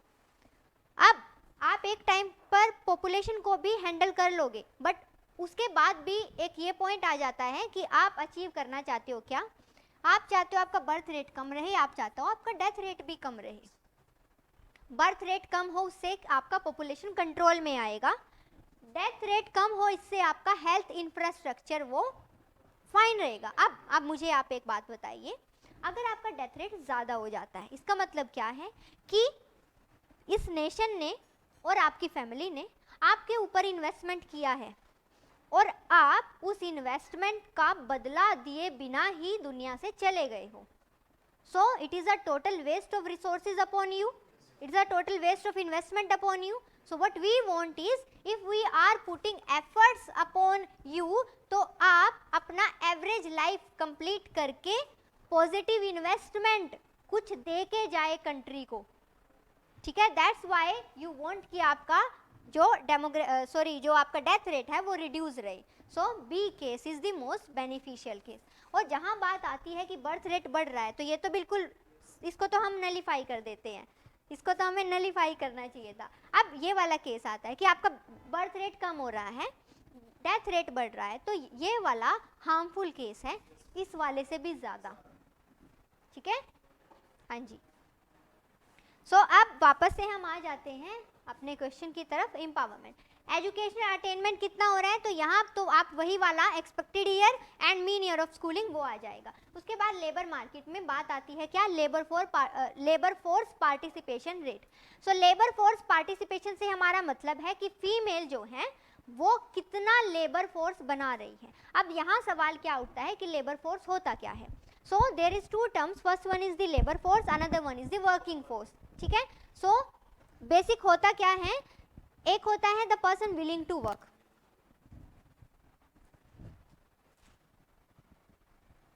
एक होता है the person willing to work, दूसरा है the person actually working, and person not working. So जब आप इन तीनों को ऐड कर देते हो तो ये आपकी बनती है क्या, लेबर फोर्स, ठीक है। ये बनता है क्या, लेबर फोर्स। और जब आप बात करते हो वर्किंग फोर्स की, तो working force the force which is willing to work and which are actually working. तो आप इन टू एस्पेक्ट्स को लेते हो क्या, वर्किंग फोर्स। तो अब हम किसकी बात कर रहे हैं, हम बात कर रहे हैं labour force participation, means the participation of female in the labour force. तो जब आप ये बात कर रहे हो दैट मीन्स आप ये देखना चाहते हो how many women they actually want to work, वो काम करना चाहती है, और कितनी को काम मिला और किस किस को काम नहीं मिला। तो इसमें वो पर्सन नहीं आएंगे जो काम नहीं करना चाहते। Are you getting my point. So आप सब काम नहीं करना चाहते हो, आप सब अभी वॉलेंटरली अनएम्प्लॉयड हो, अपनी मर्जी से हो ना अभी अनएम्प्लॉयड, तो इस वजह से आप लेबर फोर्स का हिस्सा नहीं हो। लेबर फोर्स का हिस्सा वो पर्सन आएंगे जो काम करना चाहते हैं और जो काम ढूंढ रहे हैं, बट उन्हें काम या तो मिल गया या तो नहीं मिला तो भी, ठीक है। ओके, सो अब हम वापस से हटा दूं इसे, हाँ, जो ढूंढ रहे हैं, जो करना चाहते हैं बट मिला नहीं है।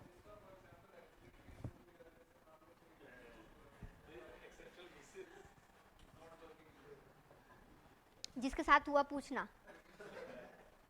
ठीक है, बिकॉज इट्स इम्प्रैक्टिकल।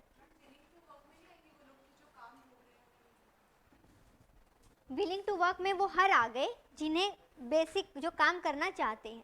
उसके बाद हम ये देखना चाहते हैं कि किसको मिल गया किसको नहीं मिला। I know it's double counting, but for a comparison with the working force तो हमें ये कंपैरिजन करके चलना पड़ता है। क्यों? क्योंकि हम एक्चुअली हमें क्या निकालना होता है, हमें ये निकालना होता है कि कौन पर्सन एक्चुअली काम कर रहे हैं और कौन ऐसे हैं जो एक्चुअली अनएम्प्लॉयड है। अगर मुझे निकालना हो नंबर ऑफ अनएम्प्लॉयड पर्सन, तो मैं कैसे काउंट करूंगी, labour force minus working force, unemployed निकल गए ना, तो इस वजह से यहाँ ये डबल काउंटिंग की जाती है, ठीक है।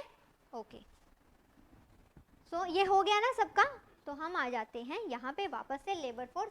तो लेबर मार्केट में कितना, अब मान लीजिए जितना ज़्यादा ये पार्टिसिपेशन रेट बढ़ेगा उतना ज़्यादा विमेन का रिप्रेजेंटेशन बढ़ेगा, इंडिपेंडेंसी बढ़ेगी, ठीक है। सो लिखिए the female labour force participation rate is LFPR is 9.4%.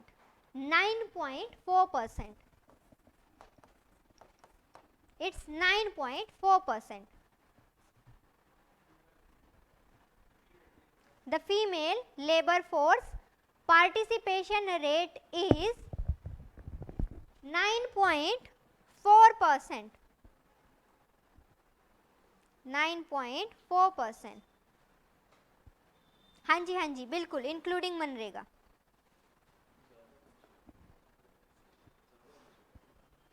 But it is, हाँ मेल का इज कंपैरेटिवली इनके इक्वल ही है, इतना ज़्यादा नहीं है, 11 या 12% के आसपास है, बहुत ज़्यादा नहीं है।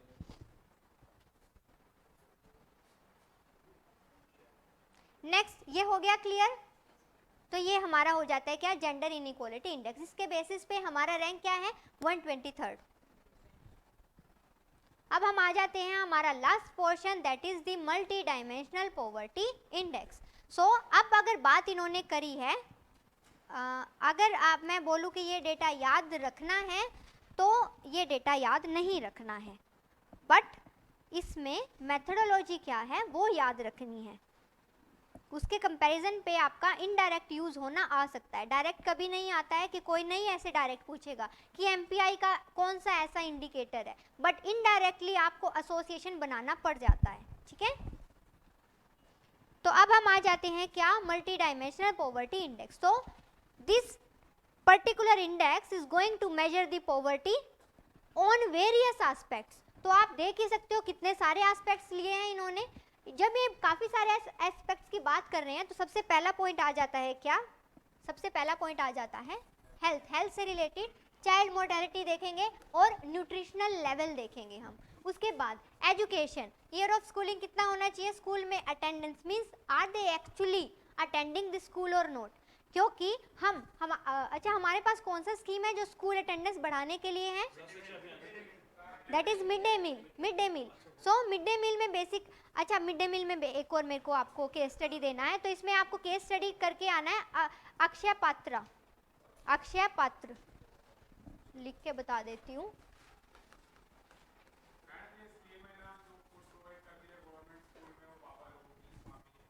Who is saying? यस वो, हाँ जी अभी कुछ दिन पहले ही ये इंस्टीट्यूट जो है वो न्यूज़ में था। क्यों था ये भी देख के आना है।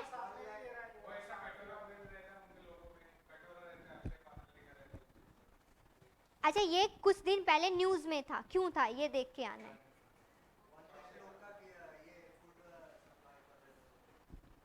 अभी कल या परसों ये न्यूज़ में था, कोई अच्छा हुआ था इस वजह से ये न्यूज़ में था, वो देख के आना है। किसी ने विजिट किया था यहाँ पे,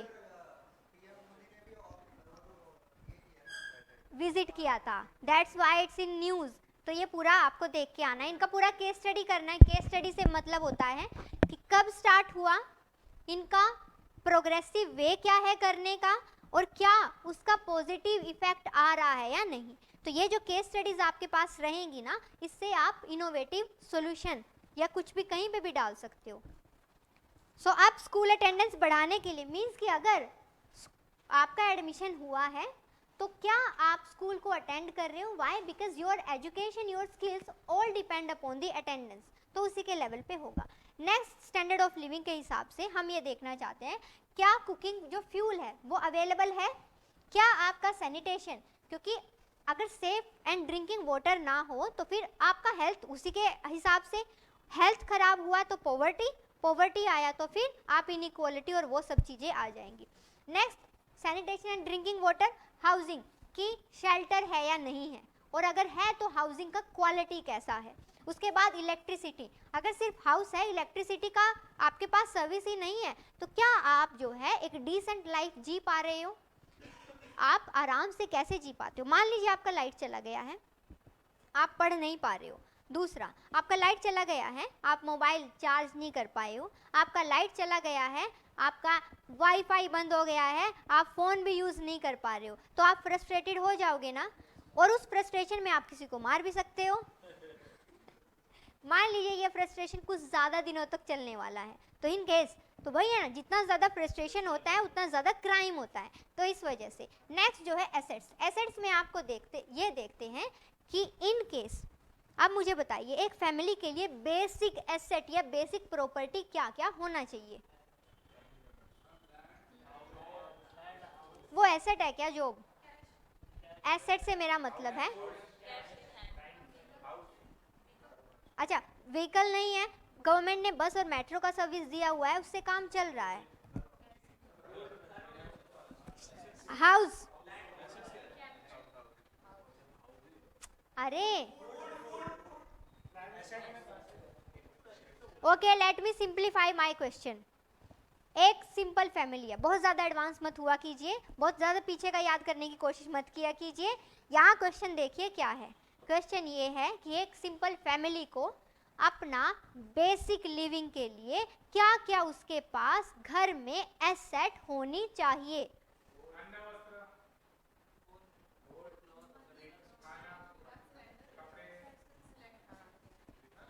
क्या बिना फ्रिज के इस टाइम में जिंदा रहा जा सकता है? बिना फ्रिज के?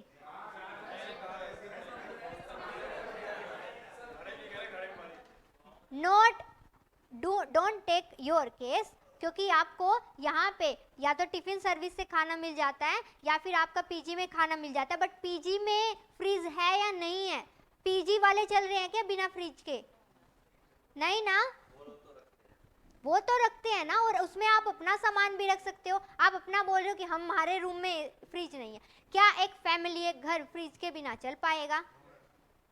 क्या बिना जो आप ये लगा लीजिए आपके वेसल जो हैं ये सब कुछ इनके बिना चल पाएगा?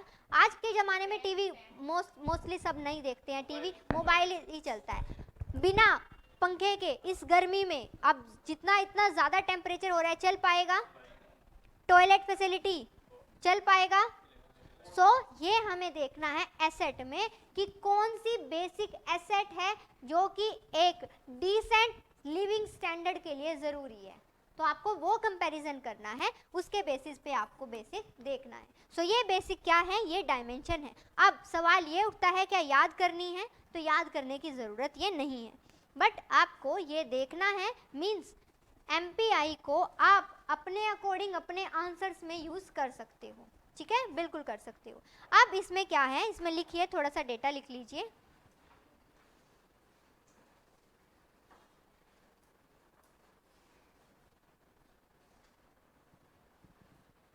अरे बात ये हो रही है डिसेंट स्टैंडर्ड ऑफ लिविंग की। कोई क्या है सरवाइव करना चाहते हैं तो उन्हें सरवाइव करना पड़ता है, बात ये नहीं है, उन्हें सरवाइव करना पड़ता है। बट आज के ज़माने में कोई अपने पास, देखिए दूध सब यूज़ करते हैं, इतनी गर्मी में बिना फ्रिज के दूध खराब होने के चांसेस रहते हैं, सब्जी खराब होने के चांसेस रहते हैं। आप अपना अगर मान लीजिए आपका जो डो है वो ज़्यादा बन गया तो फ्रिज के बिना वो बाहर ख़राब हो जाएगा, तो वेस्टेज बढ़ती जाएगी। Why? Because fridge is providing you the cold storage. कहने की बात ये है सर्वाइव किया जा सकता है, काफ़ी पॉपुलेशन सर्वाइव कर रही है, बट हम ये देखना चाहते हैं कि जब उसकी ज़रूरत है एज पर द इन्वायरमेंट, ये जस्ट मैं एक एग्जांपल दे रही हूँ कि एज पर द इन्वायरमेंट अगर इसकी ज़रूरत है तो क्या ये एसेट पोजेस कर रहा है पर्सन? ऐसे तो आप ये बोलोगे कि अब तक भी विदाउट टॉयलेट सर्वाइव कर रहे थे लोग, कर रहे थे ना। तो बात सर्वाइवल की नहीं है, बात है कि क्या डिसेंट लिविंग स्टैंडर्ड के लिए उन चीज़ों का ज़रूरत है, तो उनका ज़रूरत है। ठीक है, हाँ जी। सो अभी ओके, सो बस थोड़ा सा लिख लीजिए। इन इंडिया, किसने बोला वैसे टाइम का? किसने बोला टाइम का? हाँ, तो मैं वैल्यू एडिशन डेटा नहीं लिखवा रही हूँ। हाँ नहीं, मैं नहीं लिखवाती, अब मैं आपको टाइम पे ही छोड़ के जाऊंगी। हाँ जी, ये लिख लीजिए बस आप, और लिखते रहिए, मैं जाती हूँ, बाय। अच्छा, मेरे कानों में ऐसे ही आ गया। लिखिए, in India 27.9% population is poor. 27.9% population is poor as per MPI के according, means multi dimensional poverty के according. And out of this 27%, 19.3%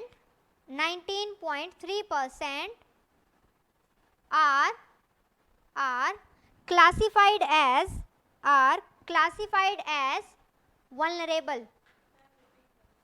So out of this 27.9%, 19.3% classified as vulnerable to multidimensional poverty. Means वो और ज़्यादा vulnerable है, उनके पास और ज़्यादा दिक्कतें हैं to multidimensional poverty.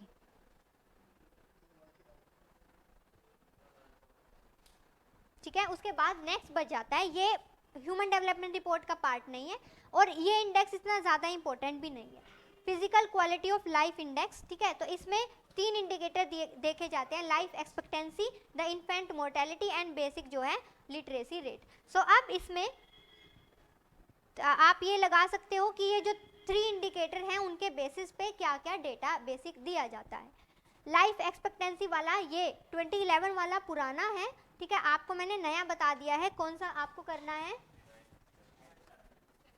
ठीक है, उसके बाद इन्फेंट मोर्टेलिटी रेट वाला, अब क्योंकि सेंसस नहीं आया है हमारे पास तो ये वाला हम ये वाला लेके चल सकते हैं 47. ठीक है, नेक्स्ट जो है बेसिक लिटरेसी रेट, इसमें बेसिक हमें ये देखना है, इट इज 74, यहाँ लिख देती हूँ, इट इज 74.04%. ठीक है, बेसिक लिटरेसी रेट क्या है.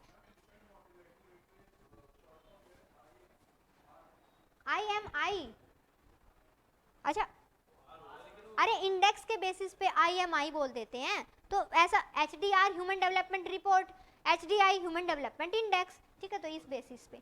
Is it clear to everyone. ये इतना ज़्यादा आता नहीं है, जस्ट क्योंकि नेम आया है तो ये बहुत ज़्यादा स्टैटिक है, तो इसमें से आप कर सकते हो. ठीक है, is it clear to everyone. So this is the basic. अब एक क्वेश्चन देना है मुझे आप सबको. ये जो क्वेश्चन है बेसिक, जस्ट कोई ऐसा फ्रेमवर्क या ऐसा कुछ सोच के मत लिख के लाना, ये एक जनरल सा क्वेश्चन है, इसे जनरल वे में 50 to 60 वर्ड में आपको लिखना है. ये लिखना कहीं और से पढ़ के या देख के नहीं है, जस्ट आपके माइंड में क्या थॉट आए और वो थॉट को सिर्फ अलाइन करना है. ठीक है, सो क्वेश्चन है economic development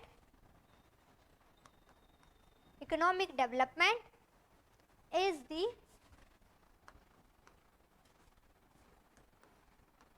first ladder without it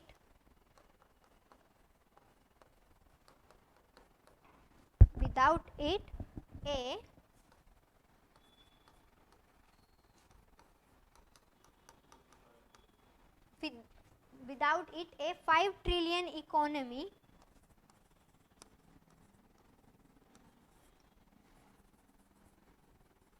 seems a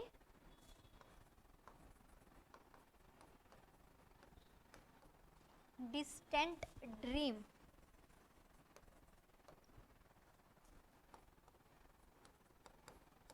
Just align your thoughts in 50 to 60 words without thinking about an intro body conclusion. Just मैं आपसे बोल रही हूँ कि जो मन में आए वो बस लिख के लेके आना है, एंड पॉइंट बेस्ड लिख के लाना प्लीज़. ठीक है, so that's it for today. Thank you so much.